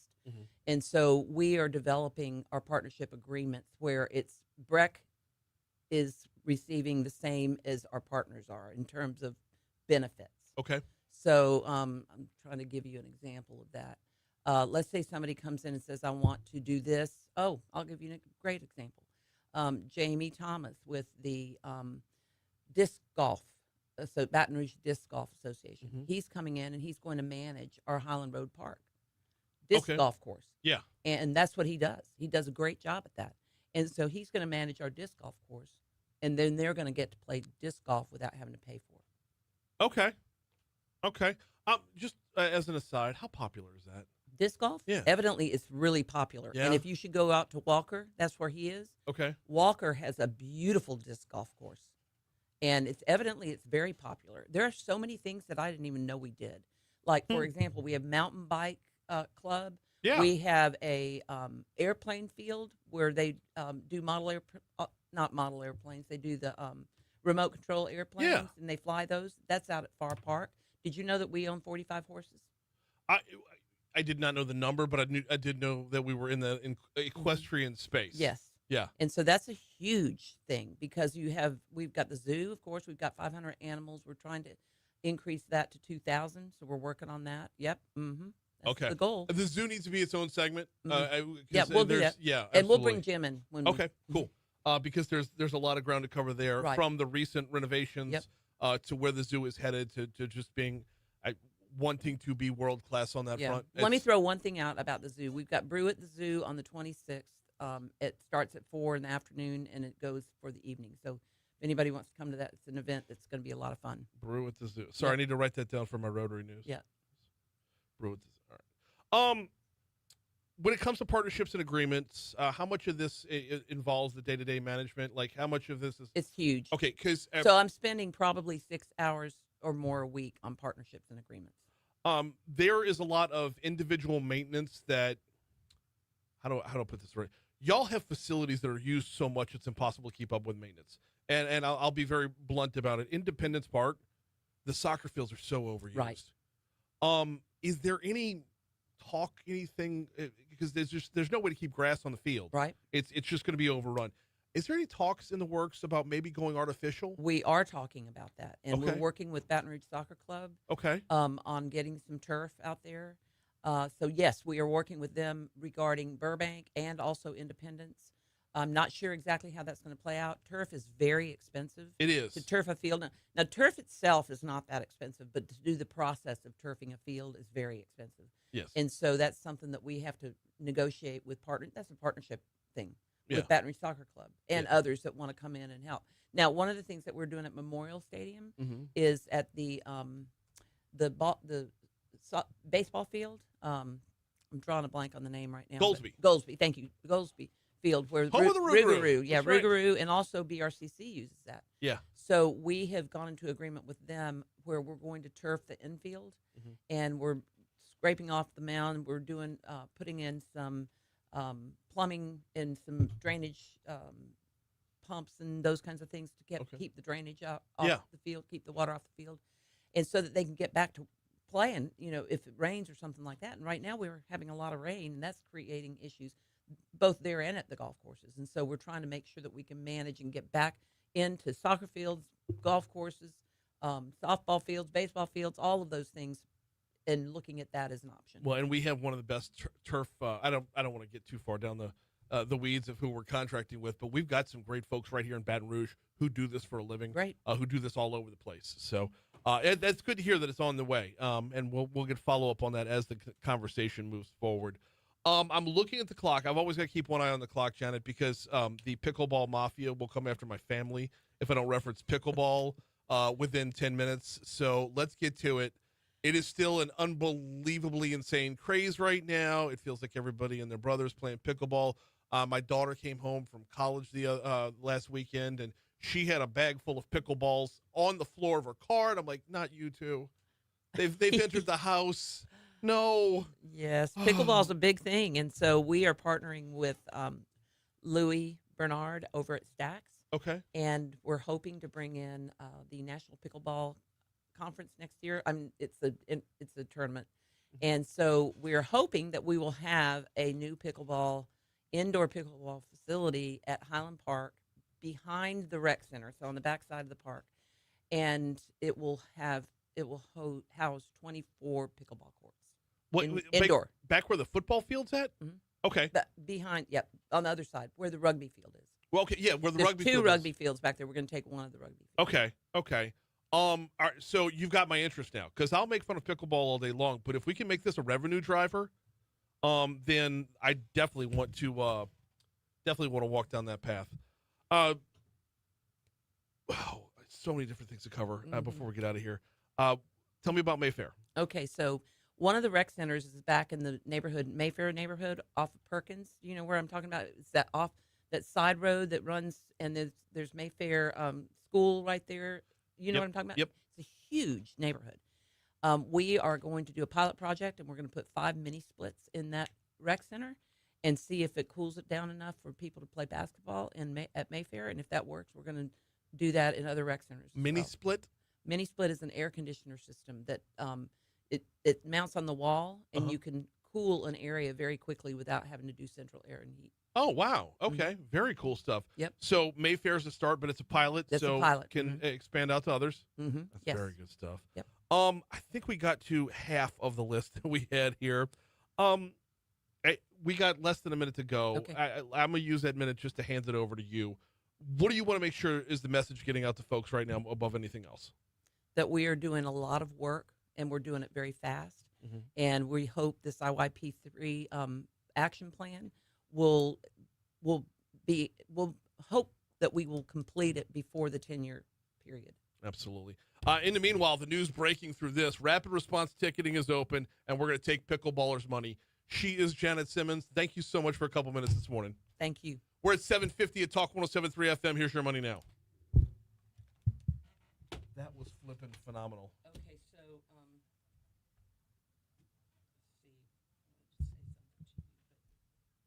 something to you, but that athletic program director is going to be a big deal.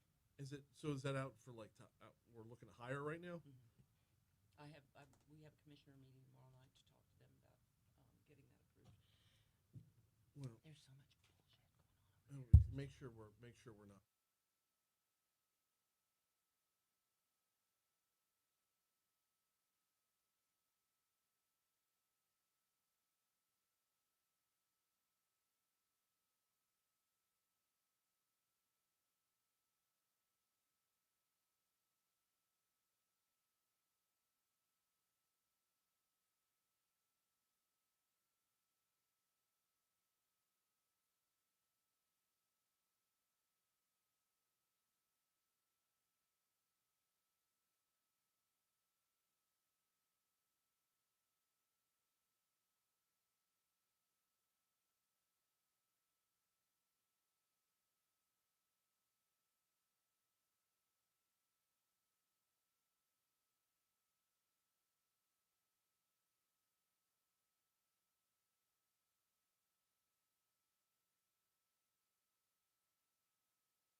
So I see Kimberly in the chat wants to go play pickleball, but can't find anyone to go with her.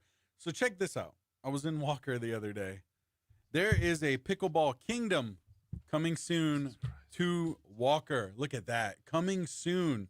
It was supposed to, I thought it was going to be an Aldi. But it was a furniture store. But now, nope, it's Pickleball Kingdom. Gordon McKernan's doing it. BREC's doing it. Like, everywhere you turn, these people who, like, it's tennis for people who don't like lateral movement. It is absolutely insane. It's madness.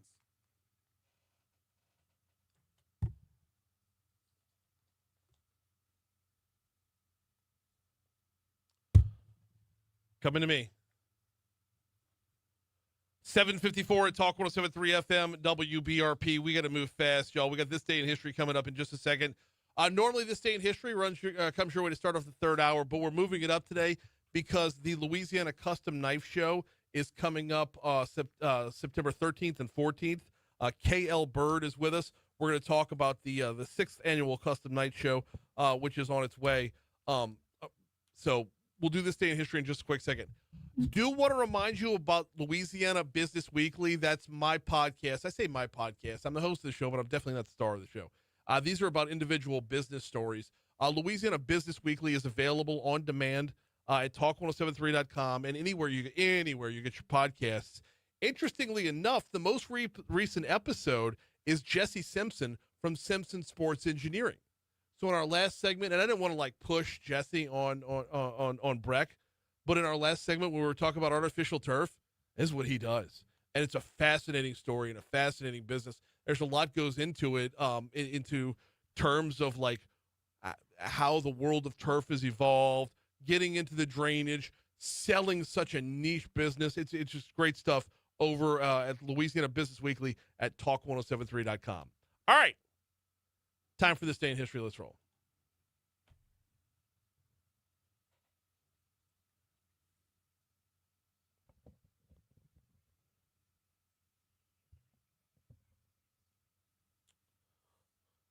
What you got, JP? All right, there's a ton of stuff, so I'm going to move very quick. Let's begin in 1919, where New York City welcomes home General John J. Pershing and 25,000 World War I soldiers. Oh, wow. So, okay. Yeah. 1945, Mike the Headless Chicken is decapitated in Fruitia, Colorado. Or Fruita, Colorado? But survived. I'm not worried about the name of the town. You said Headless Chicken? Oh, yeah, that happened. Yeah. He survived. Bury the lead much? He survives for 18 months before choking to death. 18 months. That's insane. That's insane. Yeah, uh-huh. Gunsmoke premieres today on CBS, 1955. Very cool. This is cool stuff right here. 1964, the Kinks' third single, You Really Got Me, was at #1 in the UK singles chart. Get this. Future Led Zeppelin founder and guitarist Jimmy Page played tambourine on the track. Interesting. Tambourine. Another cool thing about that song, I don't know, it's a 2-chord song. There's only 2 chords for all you guitar nerds out there. A and G, that's it. I don't know. Really cool stuff. Anybody could play it. Start there if you want to play guitar. Anyway, 1984, the first episode of Jeopardy premiered. Yep. Let's see. Wait, be clear, though. With Alex Trebek as the host. With Alex Trebek as the host. Let's see. 1988, Guns N' Roses started a 2-week run at #1 with their single Sweet Child of Mine. Very cool. Also, 1991, Smells Like Teen Spirit by Nirvana is released. Wow, that was such a good song. Yeah, 1993, The X-Files is released as well. Yeah. Let's see. Ooh, look at this. 1997, an electric chair, which was used in Alcatraz and once owned by Andy Warhol, sold for 4,800 pounds. I don't know what that equivalents to. What's that equivalent to in U.S. currency? Doesn't matter. But it was for an auction in Bristol. Warhol used to sit in the chair and watch horror movies. Okay. That makes sense. Yeah. For Andy Warhol. Yeah. But anyway. This day in 1962, right down the road in Metairie, Louisiana. Yeah. Rummel High opened up. Okay. Yep. Good stuff. Moving on to birthdays. Yes, please. Let's begin with Bill O'Reilly. Bill O'Reilly, who I believe is coming on the show soon. Yes. Yes, indeed. Let's see. Who else? I should say coming Colin back Firth. on the show soon. He's been on a bunch of times. Yeah, that's good stuff, man. Looking forward to that. Let's see. Anybody else on birthdays that you have? Oh, yeah. We got a few on Joe the birthday Perry as front. well. Let me go over to the sports front real quick to get started there. Roger Maris, born on this day in 1934. Gary Danielson, we all know and loves, the broadcaster, born on this day in 1951. And the big unit himself, Randy Johnson, born on this day in 1963. Bringing it back around to some of the other birthdays. We had... Nope, that was it. It was Randy Johnson was the other one I want to get to, and I already got him. So... All right. I only have, as far as one death goes here, Richard Keel. Did you, what? You have one more death. I do? The Empress Elizabeth of Because Austria? rewind the clock by 2 days, someone was shot, but they didn't die till today. Huey P. Long died on this day in 1935. And see, I missed it the other day. Dad gummit. And so, Yep. I'm sorry. Nope, no. Oh, man. It's all right. Why is he's not even in the top 20 on I know. this list. It's weird. Why? No love for Huey Long. Man. I know.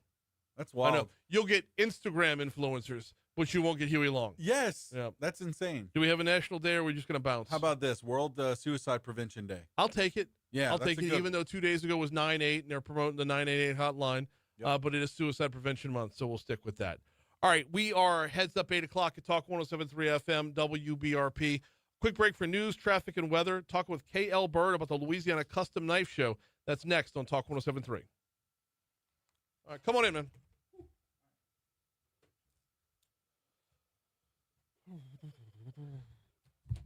Do what?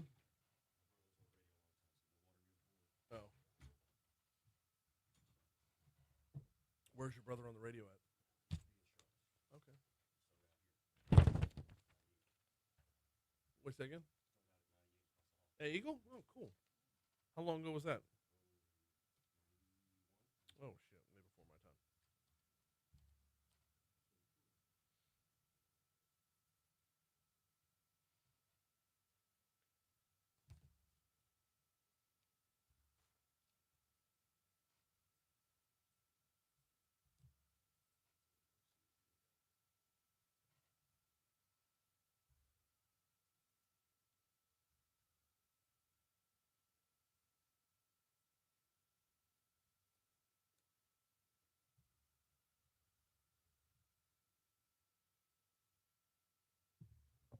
Okay. Yeah, Matt knows what I'm talking about. Yeah, the the Pickleball Kingdom coming on in Walker.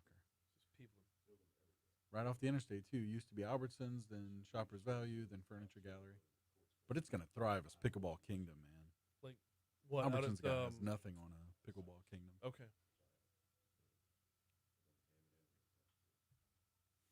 Yeah, it was, like, not out at Chapapila, huh?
5 at Talk 107.3 FM WBRP. Mornings with Brian Haldane rolling right along. Hour 3 coming your way right now.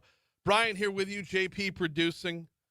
We got a lot of ground to get to this morning. Ben Shapiro going to be on with us in our next segment. And we've got Brenden Craig. He's running for City Court Judge. Going to be on with us at 8:35 this morning. So a lot we've still got to get to. Before we get you to KL Byrd, he's with the Louisiana Custom Knife Show. Do need to remind you about the folks at the Baton Rouge Metro Airport. Tiger fans, if you plan on traveling with the Tigers this season, Baton Rouge Metro Airport has got you covered. They have added a direct flight to Nashville, added a direct flight to Birmingham, added a direct flight to Oklahoma City. That is to go to the Vanderbilt, Alabama, or Oklahoma games, respectively. Check out flybtr.com, flybtr.com. We are talking nonstop flights that have been added to make sure that you have the best seat in the house for this year's most anticipated away games. Who knew Vandy would be an anticipated away game? As long as they got Diego Pavia, they're worth watching. So, oh, by the way, going to Nashville is a pretty cool time too. So check it out. They got all the flights available at flybtr.com. All right, coming up this weekend, September 13th and 14th, out at the Lamar Dixon Expo Center in Gonzales, Louisiana, is the Louisiana Custom Knife Show. Here to talk about that is KL Byrd. How are you, man? I'm good. Thank you. Good morning. Yeah, let's get you right up on that a little bit more. Just pull it up, ratchet up there. Yeah, sorry about that. Let's get this one. There we go. Oh. Keeps dropping on me. Yeah, it does. We need that worked on. The Louisiana Custom Knife Show entering its 6th year. Yeah. And you guys have grown every single year. We started out with 22 tables in 2020, and we're up to 150, 160 tables this year. Booths, vendors from all over 25 states.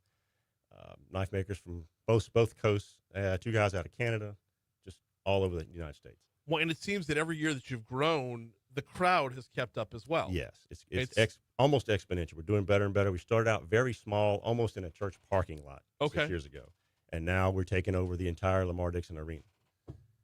Well, to be fair, everything had to be outside 6 years ago anyway, right? So, much. I mean, that was a COVID thing too. But yeah, taking over at Lamar Dixon coming up this weekend. Give me the rundown. Give me some of what folks can look for when they attend. Everything from, if you're just there to look around, if you want to see some Forged and Fire contestants, some of those guys will be there. They have tables. They have all the stuff there that they've made on the show, plus things that made sense. We have everything to, if you want to start to make knives, we have everything from handle materials, forges, how to heat treat. And don't be afraid to ask questions. Walk up, shake a hand, introduce yourself. If you saw the guy on television, ask him what he did. How did you make this? How long does it take to make this? What goes into actually making a knife other than what I saw on television? Since you said that, I'm going to assume it's a lead into a follow-up question. Yeah. As we see with every reality or every contest show that's out there, there is a difference between TV and reality. What are we missing on TV that we get in real life? You never see them heat treat or anything like that. Usually on television shows, they don't show the tempering process. You'll see, so when it heat treat, they dunk it. You see the big flash of fire come out of the oil, but you don't see them temper it back unless it's some kind of a mistake, which in real life, making knives, you have to temper the steel because you made it hard as a rock when you heat treated it. Okay. It has to be tempered back into usable strength. Otherwise, it's brittle.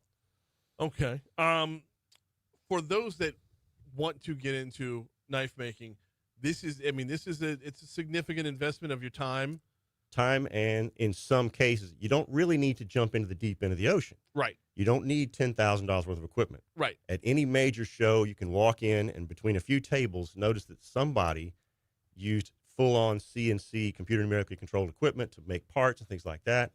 Then there's some older gentleman who used nothing but files and sandpaper, and he's humbling you with his talent. Really? Yeah. I mean, with all the technology that's out there. There are some guys that still do it the old way, and they don't want to do anything newer than that. And young guys do the same thing. It's almost a retroactive now, whereas guys who made tactical knives and super high-end things are actually going back to making folding knives. So they follow people like one of the guys we have, Stanley Buzek from out of Texas. Okay. World-class folder maker. You know, the old gentleman's pocket knives. Yes. And that's become a huge genre in knife making now. When it comes to knife making, aside from that, what is popular right now? It varies depending on where you're on the country, between age groups. I mean, you see the old, the giant survival tactical things are still out there, still hot. But this last 2 to 3 years in major shows, you start to see a resurgence in regular hunting knives. Like I said, the 3 or 4 blade gentleman's pocket knives, things like that. That's actually a big booming part of it. One of the things that I'm always taken aback with is the artwork, because these aren't just functioning knives; Yeah. they are like functioning pieces of art. Yeah. Talk to me a little bit about what you can expect to see when you get out there, as far as just the intricacy of it, and I mean, I'll go ahead and use the term the beauty of it. Yeah, everything from the embellishments like engraving or laser engraving. A lot of guys have gotten into CO2 lasers now. We program in something to cut into the handle material of the bolsters or the steel itself. Then there's all forms of Damascus. Everything. There's so many patterns it would take the rest of your day for me to name them all. Mm-hmm. Depending on there's stainless Damascus, carbon Damascus. All kinds of things like that with inlays. Everything from pearl to a company that I work with called Nichols Damascus makes everything from the high-end exotics, which would be like what's called mochatai and zircotai. Those are titanium mixes made into Damascus like knife steel. Oh, wow. That's for parts. Okay. We've got KL Byrd with us for the upcoming Louisiana Custom Knife Show. How'd you get hooked up with these guys? Stephen Prather, our president of our association, just on the fly one day decided he's a major collector, really. Okay. But on the fly one day, he decided I'm going to start an organization because he collects Louisiana makers. Yeah. Exclusively. Okay. So he got around, he figured out how many were around, and did you know each other? And most of them do not. Right. It's sort of an insular world for guys that don't do the big shows and travel. Mm-hmm. So he began to contact them and decided to make an association and say, let's get together and share ideas, talk to each other, and see what's going on, and just hang out and see what's happening. And after that, he decided, let's do a show. Louisiana hasn't had a major show since the 70s. So it's a lot involved in building a show. It's not self-sustaining. You don't just hang up a sign and say, hey, everybody show up. It doesn't work like that. Right. A lot of things go into it, a lot of behind the scenes. Interestingly enough, and the reason I asked the question is because the association was actually formed after the first show. Yes.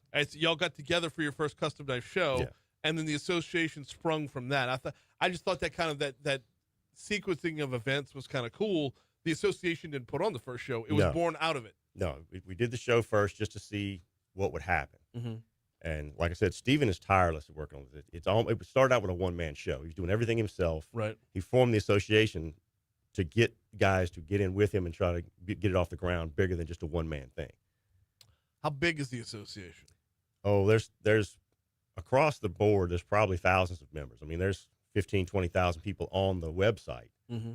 And probably about 1,500 active members, and then another 100 and something guys see each other every 2 months, 3 months. We get together at different shops around Louisiana, Mm-hmm. all the way from Shreveport to New Orleans.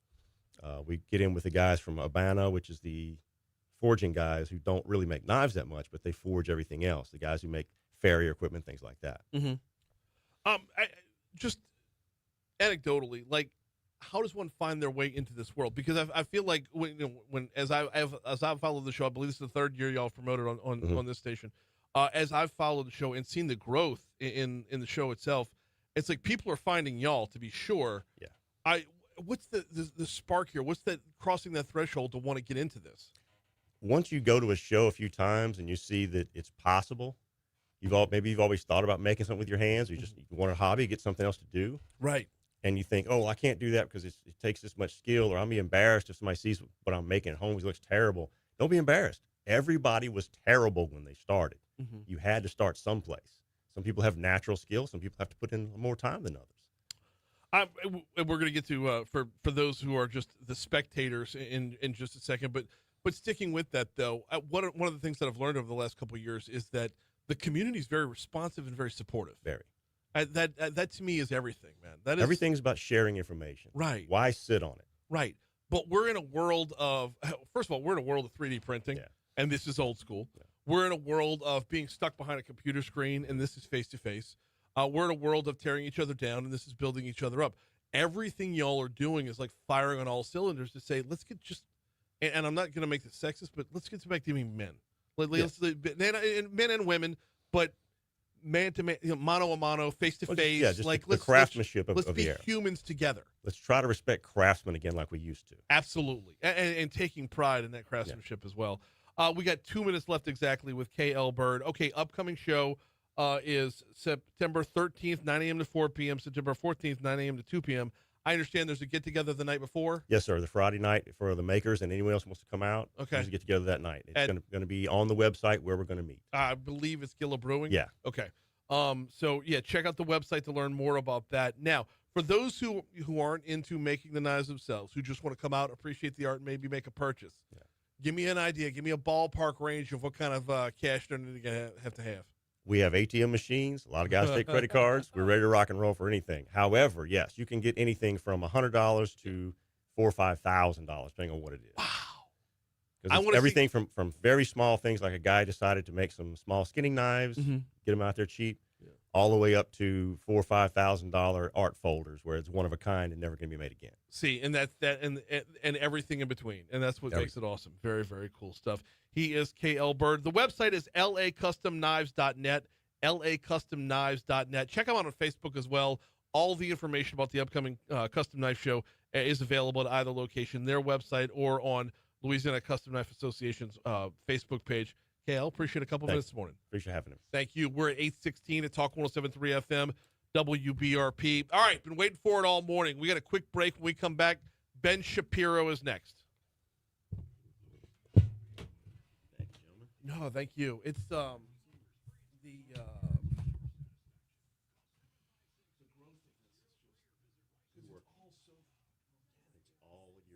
You never stop. Think of it like Mardi Gras. The day the show is ending, we're passing out things going, okay, sign up for next year's table. Yep.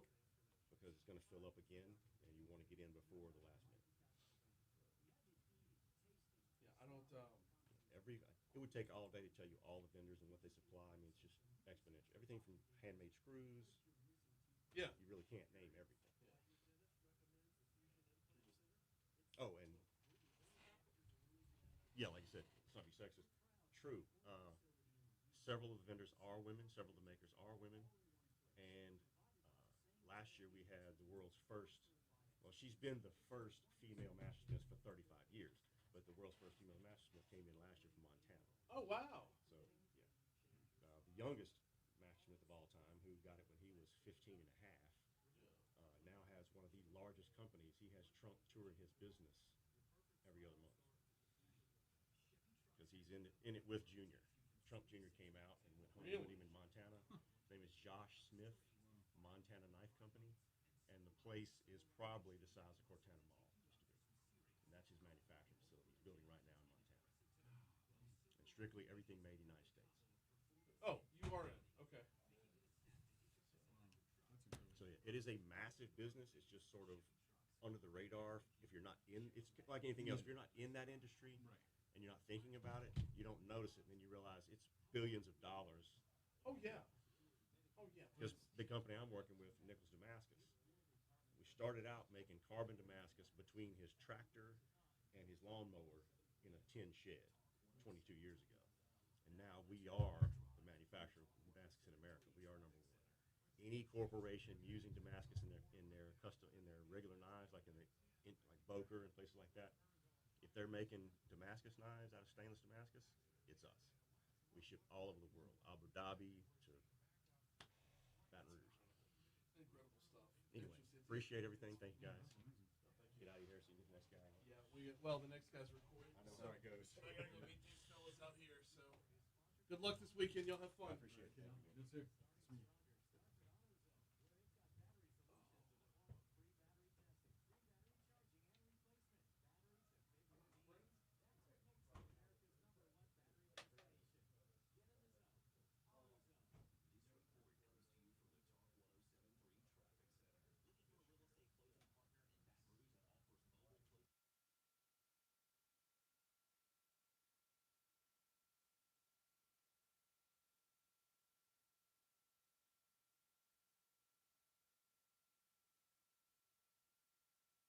Fired up for this next conversation. He's the editor-in-chief of the Daily Wire, also the host of the Ben Shapiro Show, and now the author of Lions and Scavengers. Ben Shapiro, welcome to Talk 107.3. How are you, man? Hey, thank God. Doing well. How are you? Doing very well as well. Let's start with the book, Lions and Scavengers. Tell the listeners all about it, and more importantly, what inspired you to put pen to paper on this topic? Sure. So unlike most of the books that I write, where I sort of have an idea and then I develop the idea, do a bunch of research, and write it fairly quickly, this one was written over the course of a couple of years. And the inception point was a trip that I took to London in November of 2023. It was about a month and a half after the October 7th attacks. And I was supposed to debate at University of Oxford about Israel's response to the October 7th attacks, and the security situation in London was so bad because of the mass protests in favor of Hamas that my security team told me that I actually could not stay in London. And then when I went to University of Oxford, which of course is one of the great institutions of Western civilization, there were people not only protesting outside against Israel, but sort of against the civilization itself, talking about how the West was terrible and heteronormative and racist and anti-third world and all this kind of stuff. Capitalism was awful. And I came away from that so upset sort of with the state of our civilization that in the heart of the institutions that built the civilization, we basically allowed these places to be taken over by people who despise all of the things that make our civilization awesome, that I started writing the book. And so the book is, about, going around the world and seeing this in action in many ways, including inside the United States. It's about the conflict between people who want to build and people who want to destroy, people who are motivated by duty and people who are motivated by envy. The lions are the people who want to build and do their duty and build social fabric and community and institutions, innovate, risk take, make life better. And the scavengers are people who look at their lives, they feel envy of others, and they believe that envy gives them the wherewithal to completely destroy all the systems that make our civilization great. Problem is that that's not sustainable. I mean, once you tear everybody down, there's nobody left to build. So from the Lions' perspective, what's the proper response to be strong but benevolent, to be, firm but not overreacting? Yeah, I mean, I think that it is strong and firm are right. As far as benevolent, I'm not sure how benevolent we ought to be to people who wish to rip down our civilization. And by that, I mean, we have no obligation to take people into our country who hate the country. If you're here on a student visa and you hate the country, I certainly think that you should leave. And I think we should help you leave. If there is a coalition inside the country that wishes to rip down family and church in the name of heterodoxy, then we should stand up and say these people are doing something that is morally benighted and wrong. I think the biggest mistake that the Lions have made in the past is this sense of politeness, this willingness to be guilted into silence, and that needs to stop. I think it has. I think that Lions are more and more speaking out. Now, as you say, it shouldn't shade over into cruelty or malice or into a sort of bizarre aggressiveness that actually is not about duty or about making the situation better, but just turns into anger. Anger alone won't do the trick. But being firm in defense of the civilization and passing on our values to our kids in muscular fashion is really important. I think that too many parents say that their job is to equip our kids with the tools to choose their own values, but don't implement, don't inculcate those values. That's wrong. That's absolutely wrong. You absolutely should inculcate values in your kids, strong values. They should know the difference between right and wrong. They should know the biblical basis of what they believe. They should actually understand the difference between private property and socialism. They should understand the difference between free speech and tyranny. They should understand all of these things and value them and understand how rare they are in world history. We're talking with Ben Shapiro, author of Lions and Scavengers. You said this is invading America, or is prevalent in America right now. How much or how prevalent is it versus how much is microcosms that the news grabs and exploits? I think that it is really prominent in parts of America. I think that a lot of it is the news that is upholding it, but social media really is what makes this thing viral.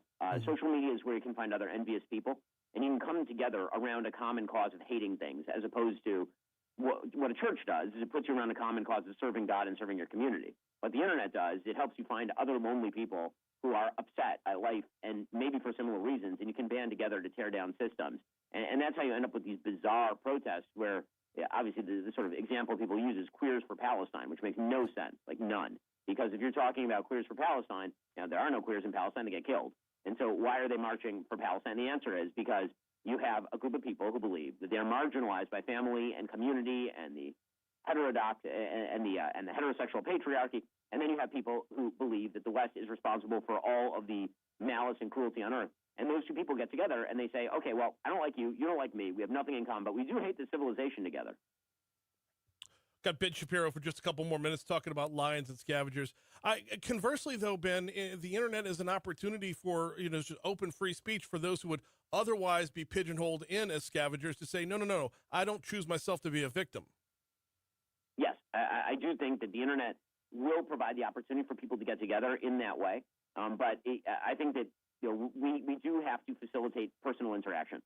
Just what the social science tends to show is that when you meet other human beings, you are more likely to feel dutiful toward them. You're more likely to actually see them as holistic people. You're less likely to be, looking sort of reflexively at yourself all the time and what you feel. The internet's very much about what I feel in this moment, and the world is about what you do in this moment. And so, yes, I think the internet can be a tool for good, but just like any other tool, the tool is only wielded by the person. And so if the person is bad, wielding the internet can be very dangerous. If the person's good, wielding the internet can be really great. Have we reached rock bottom, or will it get worse before it gets better? I think it's likely to get worse before it gets better. I think that we've reached rock bottom in terms of sort of racial wokeness, but I don't think that we've reached anywhere near rock bottom in terms of the envious culture that's being generated by the internet. I think right now we have a fairly good economy. But what I'm worried about is the economy sinks, and what you end up with is a wild upsurge in the sort of envious scavenger mentality of Zohar Mamdani and AOC and Bernie Sanders. That's my great worry right now, which is why it's very important the Trump administration ensure that the economy is on rock-solid footing going forward. How much of this is just ignoring history?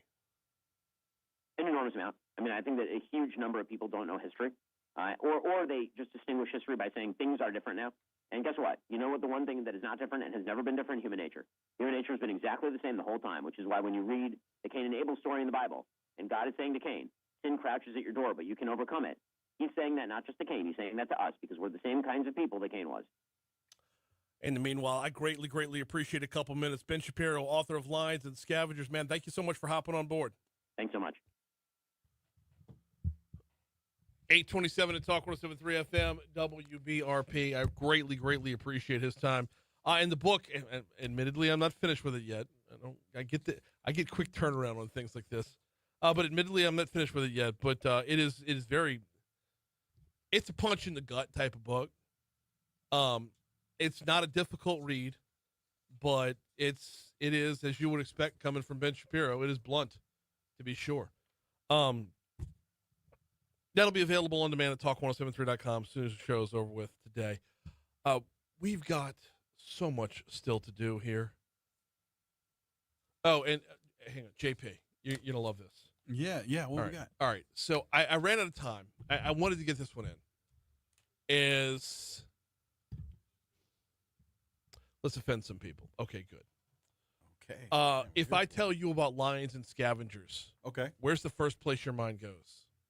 Well, we talked about this. So, Lion King. Lion King is the first, because when you have your strong lion, when you have your Mufasa or your Simba, all is right throughout the land, right? Everything right. light touches. Yes, absolutely. It's my best James Earl Jones. It's not terrible. It's a little Vaderish, but not terrible. But when you don't have your strong lion, when you have your Scar, who lets the scavengers, and that would be the hyenas, run free, everything gets desolate. That's right. You think it's for the short-term gain versus long-term loss right there, right? Yeah.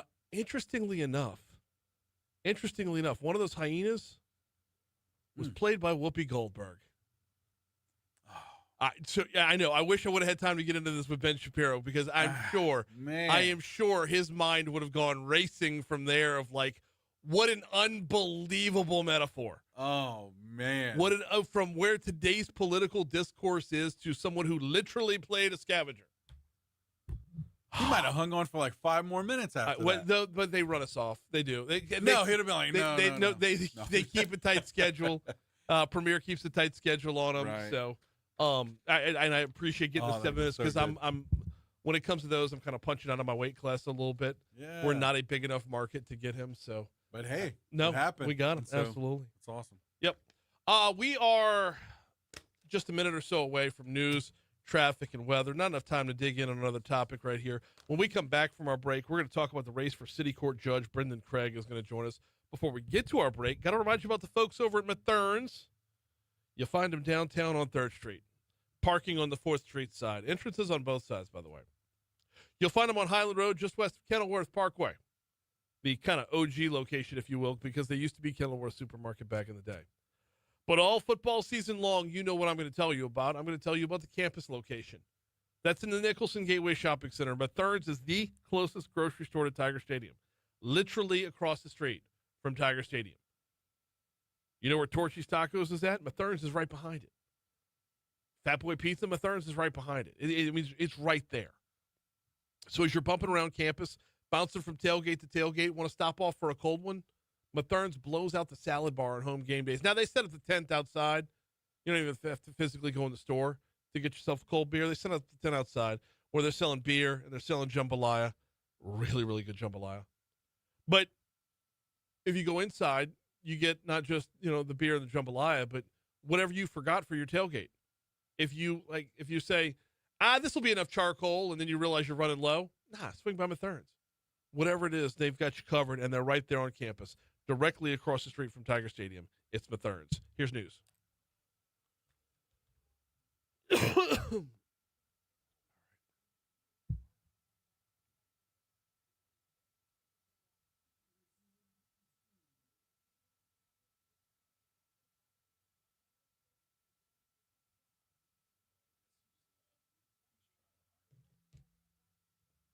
Make sure mics are off.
838 Talk 107.3 FM, WBRP, mornings with Brian Haldane, rolling right along. Before we get to our next guest, got to remind you about the folks over at 5 Star Printing and Signs. Danny and his team do a phenomenal job year-round, but I love telling you about 5 Star during political season. You need the yard signs, you need the banners, you need the brochures, you need the door hangers. Danny does it's an incomparable job. 271-4096, 271-4096. Want to put your brand on merchandise? Want to put your brand on a mug? Want to put your brand on a koozie? Want to put your brand on anything that's out there? Printshop5.com. Danny's been at this for a number of years now. He knows how to make sure your business, your campaign, your association is putting its best foot forward. 271-4096 for 5 Star Printing and Signs. All right, speaking of the political season, we don't have a huge ballot this October, but there are a number of important posts on there. One of those is City Court Judge, and joining me now is Brenden Craig, who is running for City Court Judge. How are you, sir? I'm doing well. Thank you for having me this morning. Glad to have you on here to talk a little bit about the candidacy. We're going to get into your bio in just a second. Sure. But I want to lead with we have a billion judges out there for a billion different posts. That is with true. family court, city court, JDC, whatever. I want to start with your definition, the role of the city court judge. The role of the city court and the role of the city court judge is go. So basically, yes, there are 5 city court judges. There's 1 vacancy. I'm running for that vacancy. City court handles misdemeanor matters. The most serious offenses you're going to see in there is DWI second offense and domestic abuse battery. The vast majority of the docket is traffic tickets. There's also civil suits up to $35,000, small claims, and evictions. And so that's basically all you're going to see in city court. The role of a city court judge is obviously to preside over those matters, but city court judges, more so than district court judges, they see a lot more of the community because it's a heavier docket. And so you see, I don't know the exact ratio, but it's a whole lot more than a district court judge would see, and you get more interaction with them, and it's just more of a people's court judge. Now, let's pause there and talk about you a little bit, and then we'll get back around to your why on the back end, okay? Who is Brenden Craig? What gets you to this point in your life? Well, I'm from Baton Rouge, born and raised here. Went to LSU for undergrad, and then for law school. Met my wonderful wife in law school there. She's also she's a prosecutor here in town. We have 3 kids. One of them just started at Catholic, and then we have 2 others at St. Aloysius. Yeah, growing up. What grades at Aloysius? 4th and 7th. Okay. Yes. All right. Boy or girl? The girl's 4th grade, boy 7th grade. All right, cool. Yes. So the girl, she runs the house. She's the Understood. queen of the household. Understood. We have a 4th and 8th grader at Mercy right now, so Gotcha. and our oldest is at USM, so Okay. I'm there with you. So growing up, my father's a lawyer. We were a retired lawyer. His dad was a lawyer. His dad was a lawyer. We all went to LSU law school. So growing up, I was always going to be, a rock star lawyer. Guess which one did not happen? So here I am, but I've been a criminal defense attorney for 16 years now. I've represented hundreds and hundreds of people in city court, and courts all across the state. But now I really want to make Baton Rouge the best place I can in whatever way I can as a city court judge, and I think I can have a positive effect on more people overall in Baton Rouge than I can as a criminal defense attorney, because I love the city of Baton Rouge tremendously. It is my home. It is where I've chosen to. My wife and I have chosen to raise our family, and I want it to be the best city it possibly can be. Okay, so that's walking into your why. So let's talk about that. Why do you want to be the city court judge?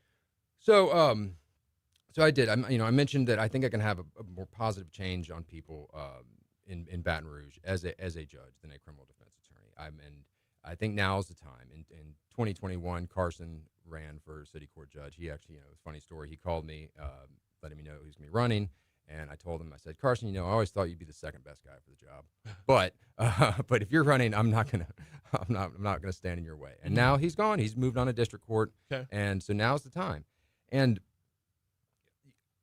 it really just goes back to being able to affect positive change on people. I really do want to make a difference in Baton Rouge.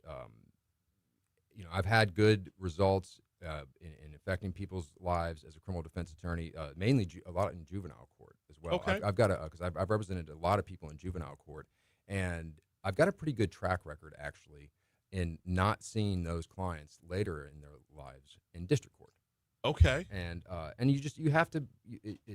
It's about being compassionate and letting people know that they're more than a case number. They are a person. Mhm. You treat people like people. That's basically what it boils down to. And with my juvenile clients, excuse me, I would I would really let them know that I do care about them, and that they're one thing, you can kind of scare them too a little bit because they're in juvenile court, Right. and it's if they're incarcerated over there, it's compared to district court, compared to big boy jail, Mhm. it's daycare. Okay. Yeah. And so, I could tell them about the clients I have that are over there and how they really, really don't want to be in district court. And city court can kind of be the same way. It's it's almost like the gradient is juvenile court, city court, district court. Right. Okay. And so, as a city court judge, I think I could have, considering my positive record and keeping my juvenile clients out of district court, I think I could have the same effect in, people from committing more serious crimes Right. and then going to district court. Yeah. How do you stop a one-off from becoming a pattern? Correct. That's Exactly. We're talking with Brenden Craig. He's running for city court judge. Let's talk about the represented hundreds in city court before. That was part of your resume right there. How important are the reps here? Because they say with what's the old phrase? You got to do 10,000 hours of anything to become an expert. Right. How Right. important are the reps here, and how translatable is it from one side of the bench to sitting behind the bench? So, you've got to understand. Well, for one thing, I'm very well acquainted with, in city court. It's most of the time it's the code of ordinances. Yeah. Okay. Especially on traffic and misdemeanors, it's the code of ordinances. I'm very well acquainted with it. Okay. And I know how city court works. I know that there are things that can be improved. There are things that do work well. But just having the experience in city court as a practicing attorney over the years, and when I first started, I worked for a local attorney, and I was the city court guy, and so that's where I cut my teeth. I had my first civil and criminal trials in city court. I'd go in there every morning with 10 to 15 files. I would handle those, and then I might have to go to Livingston or Ascension Parish later that afternoon. But that's really, really where I learned how to be a lawyer, was in city court, and I think I can translate that well to sitting on the bench. So. Let's talk about that. Like, should you be elected? What are your plans? How would you make city court better? Okay, so one of the things is we have one of the big issues with my platform is we have 133,000 bench warrants alone in city court. That's a lot. Wow. Yeah, in a city with a population around 230,000. Yeah. What that means, and it's true, is a lot of people who have bench warrants have multiple bench warrants. Okay. And so I was what going to say, happened- with those yeah, kind of numbers, right. it's like a cop pulls someone over. It's a 50-50 shot they got one. That's But right. it's, but we know that's not the those case. aren't the exact numbers, right? So, and the reason we have that is people get the vast majority of those are for traffic tickets, Mhm. and so people get a bench warrant. They get a traffic ticket. It might be something minor like an inspection sticker, registration, and they can't afford to pay the ticket, Right. and so they just don't go to court. And then what happens is, that gets sent to the DMV, so their license gets suspended. Then it makes it harder for them to get car insurance. Right. Okay, and so now you have a lot more unlicensed drivers, uninsured drivers on the road, and obviously, that can affect our uninsured motorist rates that we have to pay, obviously. And and so what I'd like to do, and similar to the way I run my criminal practice, is because criminal defense attorneys, we charge flat fees. Right. So somebody comes in and we say, all right, this is the total cost. This is what we need up front. You can pay the balance monthly. If you can't afford to pay 1 month, that's okay. Just let me know you can't do that. Sure. Okay. I don't want you to have to choose between paying your light bill and then paying your attorney. Right. I do the same thing as a city court judge. Mhm. You have to pay your light bill, just go pay it. But come tell me you can't afford to pay a ticket, and I will work with you. Okay. I'll Yeah. give you time. We can work it out. Don't be afraid to come in, because a lot of people are afraid because they can't afford it. With me, I don't want that to be the case, and I want as many people in our city to know that. Not just the people that can vote for me, but everybody in the city. When you talk about that number of bench warrants, I hate to make this about like the dollars that would be coming in, but like when you talk about that number of bench warrants and you look at, we see an underfunding in just about every department out there. Correct. How do you work that balance to where you can make an effective difference in personal lives, but make a difference on like within the DA's office? How can you make a difference straddling both? So, they do. City court does offer payment plans, and I would obviously like to give that option to people. Mhm. But yeah, there is a lot of, if everybody paid, if there's 133,000 bench warrants and there's a $130 fine, I mean, you're looking at, that's a lot of money. That's over $10 million. Right. Right. But But I don't think we're going to get all that. As So, an aside, though, and I'm sorry to Yeah. interrupt, but as an aside, I'm sure of those 133,000 bench warrants, getting back to the DA's office, Mm-hmm. I know Hiller's got a huge backlog over there. Mhm. I would imagine clearing bench warrants and clearing his backlog would have that's a Right. Venn diagram. That's a circle. Well, and that's we haven't gotten a district court bench warrants. Okay. There's not quite as many in district court as city court, but the city court warrants. But That's the just- players are the same. correct. Yeah. Yes. Yeah. Correct, That's where I'm yes, going. Yes. And so, but on the other hand, again, I people don't come in because they're afraid to pay it. One thing that a city court judge can do, and it's very important. There's a very important word. It's contempt of court, contumacious. A contempt of court. When you get a bench warrant, it's contempt of court. Mhm. But that's a contumacious failure to appear. What does contumacious mean? It simply means a willful disobedience. It's an utter and disregard for the authority of the court. Okay, if somebody's afraid to come in because they can't afford to pay their ticket, I don't consider that to be contumacious. However, there are things a city court judge can do. A lot of people, we see it. They're getting arrested for really, really bad crimes, getting low bonds, getting out. A lot of those dudes, they're very, very bad guys. Yeah. And a lot of those dudes, they have city court warrants, multiple city court warrants. And so what a city court judge can do is when those people are arrested, it can be argued that if you're out there shooting people, robbing people, raping people, and you're not coming to city court, that is a contumacious failure to appear. That is very willfully disobedient. Yeah. And so what a city court judge can do is when those guys are arrested for heinous crimes and they have multiple city court warrants, they still have to go to call out and they have to go before a city court judge and have those bench warrants taken care of. Yeah. City court judge can, sometimes they might need to punish them to the max, which would be 6 months on each. So for instance, if a guy has 8 bench warrants, city court judge can give them 6 months on each, run them consecutively, and that individual would have to do 4 years parish prison. Okay, and so it doesn't matter if their bond is; they're not getting out. And that's what keeps a criminal off a train in North Carolina. That is. I'm Exactly what sorry. I can don't happen. mean to bring it to that level. No, sure, but it's hard to ignore the headlines. You never right know. now. We got 1 minute to go with Brenden Craig running for city court judge. You got some folks speaking on your behalf. You got some good endorsements here. I do. Thank you. Yes, I am. I'm humbled and I'm honored to be able to say that the Baton Rouge Police Union has given me their solo endorsement. I'm a favored candidate from the fire department, and I'm working on others. Awesome. Brenden Craig running for city court judge. Thank you so much for a couple minutes today. Well, absolutely. Good Thank you stuff. for having me. Absolutely. We got you. We got, like we said, coming up in October, it's not going to be the thickest ballot out there. The top of the ticket is not going to be like the president's race, but there are important issues on the ballot. There are important elections on the ballot, which is why we try to keep you up to speed all throughout. We're not done yet. We got one segment to go. Hey, before we hit our last break, got to remind you, Talk 107.3 FM, along with First American Bank and Trust, are teaming up to honor our military and raise funds for Folds of Honor, nonprofit organization providing scholarships to the spouses and children of soldiers who were killed or disabled in service. To donate to this important cause, visit our website at talk1073.com. There it is. Awesome stuff. Appreciate it.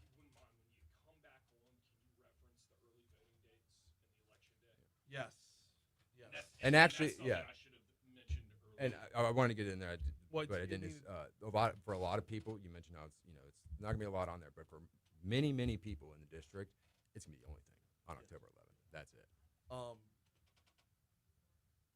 Not too hyperbolic with the North Carolina train. No, that's fine. I mean, Like, well, that's that it. really That's was great.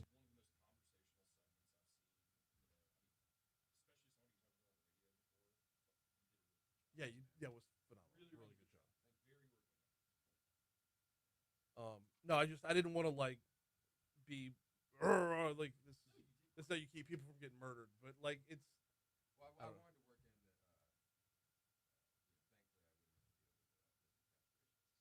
work in.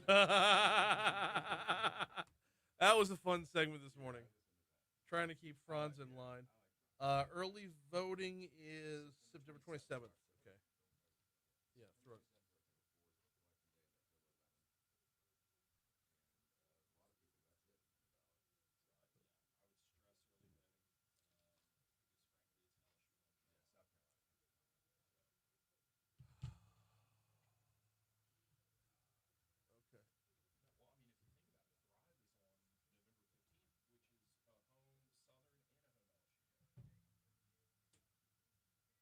Okay then. Arkansas's ass.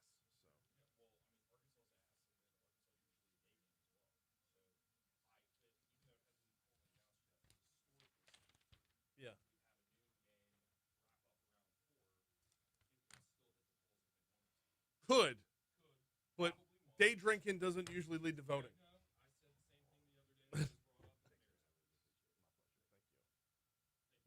Always, brother. We'll get that. See if we can't work a forum together. We'll get y'all both in here at the same time.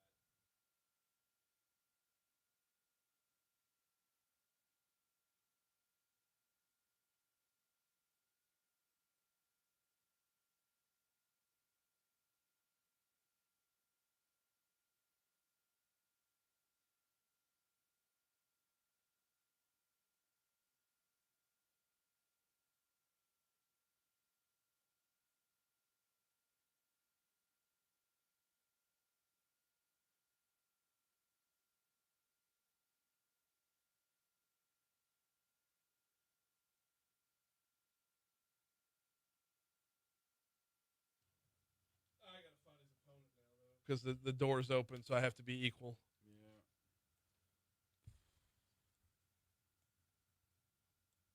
Obviously, Ben Shapiro is our feature today. God, I kind of want to feature Janet, too. Okay. You want to? Yeah.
The headline for Shapiro is just Ben Shapiro talks about lions and scavengers.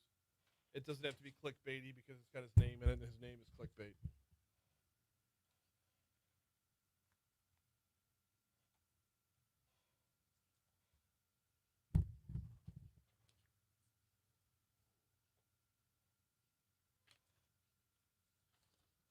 $8:56, Talk 107.3 FM, WBRP, mornings with Brian Haldane, rolling right along. Moon Griffon's coming your way right after news. We got about 4 minutes left on our show, then we hand it off to Moon. By the way, if you ever miss out on the Moon Griffon show, don't forget about the Moon Griffon podcast. Whether it's Baton Rouge Blunders or DC Drama, Moon's got the hot takes and the hometown humor to keep you laughing and thinking. No fluff, no filter, just Moon being Moon. Listen and subscribe on all your favorite platforms, Apple Podcasts, Spotify, and more. You can also catch every episode at talk1073.com. Just a quick reminder, we were speaking to a candidate in our last segment, and I neglected to give out the election date. It's not until October 11th, but it's important to start thinking about that now because, like we said, there's no like sexy top-of-the-ticket item this year. We don't have a presidential race. We don't have a gubernatorial race. We don't have Senate races, and the list goes down. For some folks, city court judge is going to be the only thing on their ballot. So October 11th is Election Day. That is a home game day, playing South Carolina.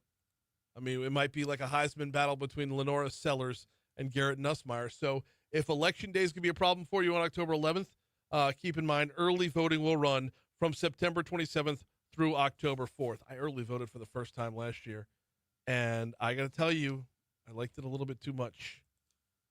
I'm a traditional voting on Election Day guy. I am a traditional get the kids to come in the voting booth with you. Share that it's not just a duty, but it is a privilege. Get the kids on the right path with doing your civic duty. Well, I early voted last time and absolutely loved it. So I might be in that number from September 27th through October 4th for early voting. JP, you got our LRN cuts? Okay. I've been asked on numerous occasions to stop tempting Mother Nature, stop taunting Mother Nature. Going to get a 15-yard penalty if I keep making fun of hurricane season. Today is the statistical peak of the season. And you might have heard this from our news person on the Louisiana Radio Network. The National Hurricane Center is not expecting a storm to form over the next week. LSU health climatologist Barry Keim says there's been 6 named storms thus far, and just one of them's been a hurricane. The Gulf in particular has been extraordinarily quiet. Not complaining, but don't anticipate it being like that for the rest of the year. So just hang on. We still got a half a hurricane season to go, but hopefully it'll remain as quiet, but just don't count on it. I mean, we've been told all hurricane season long that A, it's going to be an above average season, and B, the water temperatures are insane, and just all the ingredients are there. Keim says up until now, Bermuda high pressure has kept storms away from the U.S. When it's sort of big and burly and ridged to the west, it tends to push the storms more westward into the Gulf of Mexico. But this year, the storms have mostly been going up the East Coast. And staying out in the Atlantic and not being a problem for anybody, and only one of them became a hurricane. I get it. Is that going to continue on the second half of the season, or is there, are things going to change to something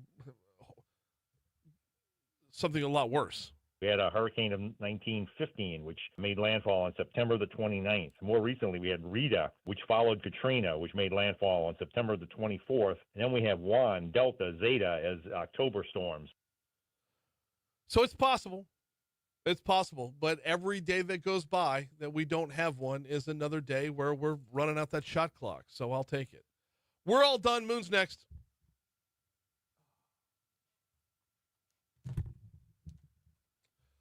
All right, y'all. Tomorrow we got Cup of Tech Gumbo. Tomorrow we got Charlie Davis, the new Chief Efficiency Officer with the City Parish. Tomorrow we have got. Oh, you know what's coming? JP, do you know what's coming? JP, do you know what's coming? When? Tomorrow? Tomorrow. I'll give you a clue. Well, I mean, I don't know. Does it have to do with an anniversary of anything? No. Oh, okay, so not. Okay. No. Look at the calendar. I know, 9/11, right?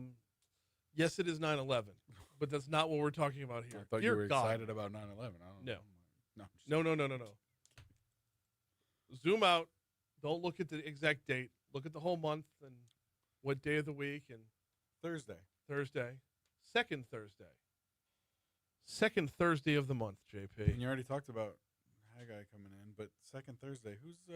Who comes in on the second Thursday, and we have the why am I drawing a blank? We have the appropriate amount of mischief. Is that a clue for you? See, I was thinking Rocco, but no. Rocco's gonna be on upcoming Friday. Who comes in where we have our list of topics and we cut up too much? I'm literally here. The most popular segment of the entire month. Every month. Why are you blanking, sir? I'm blanking. Like I am blank. A fellow St. Tammany Parish boy.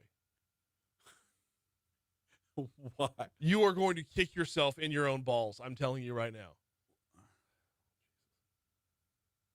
Why am I drawing a blank on this? this? It started as a 10-minute segment, and now it's almost a full hour.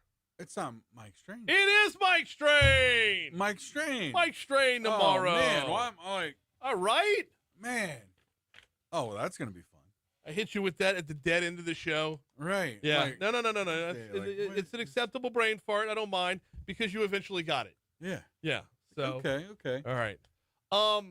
Y'all, golly, good show today. We'll see y'all tomorrow. Thanks.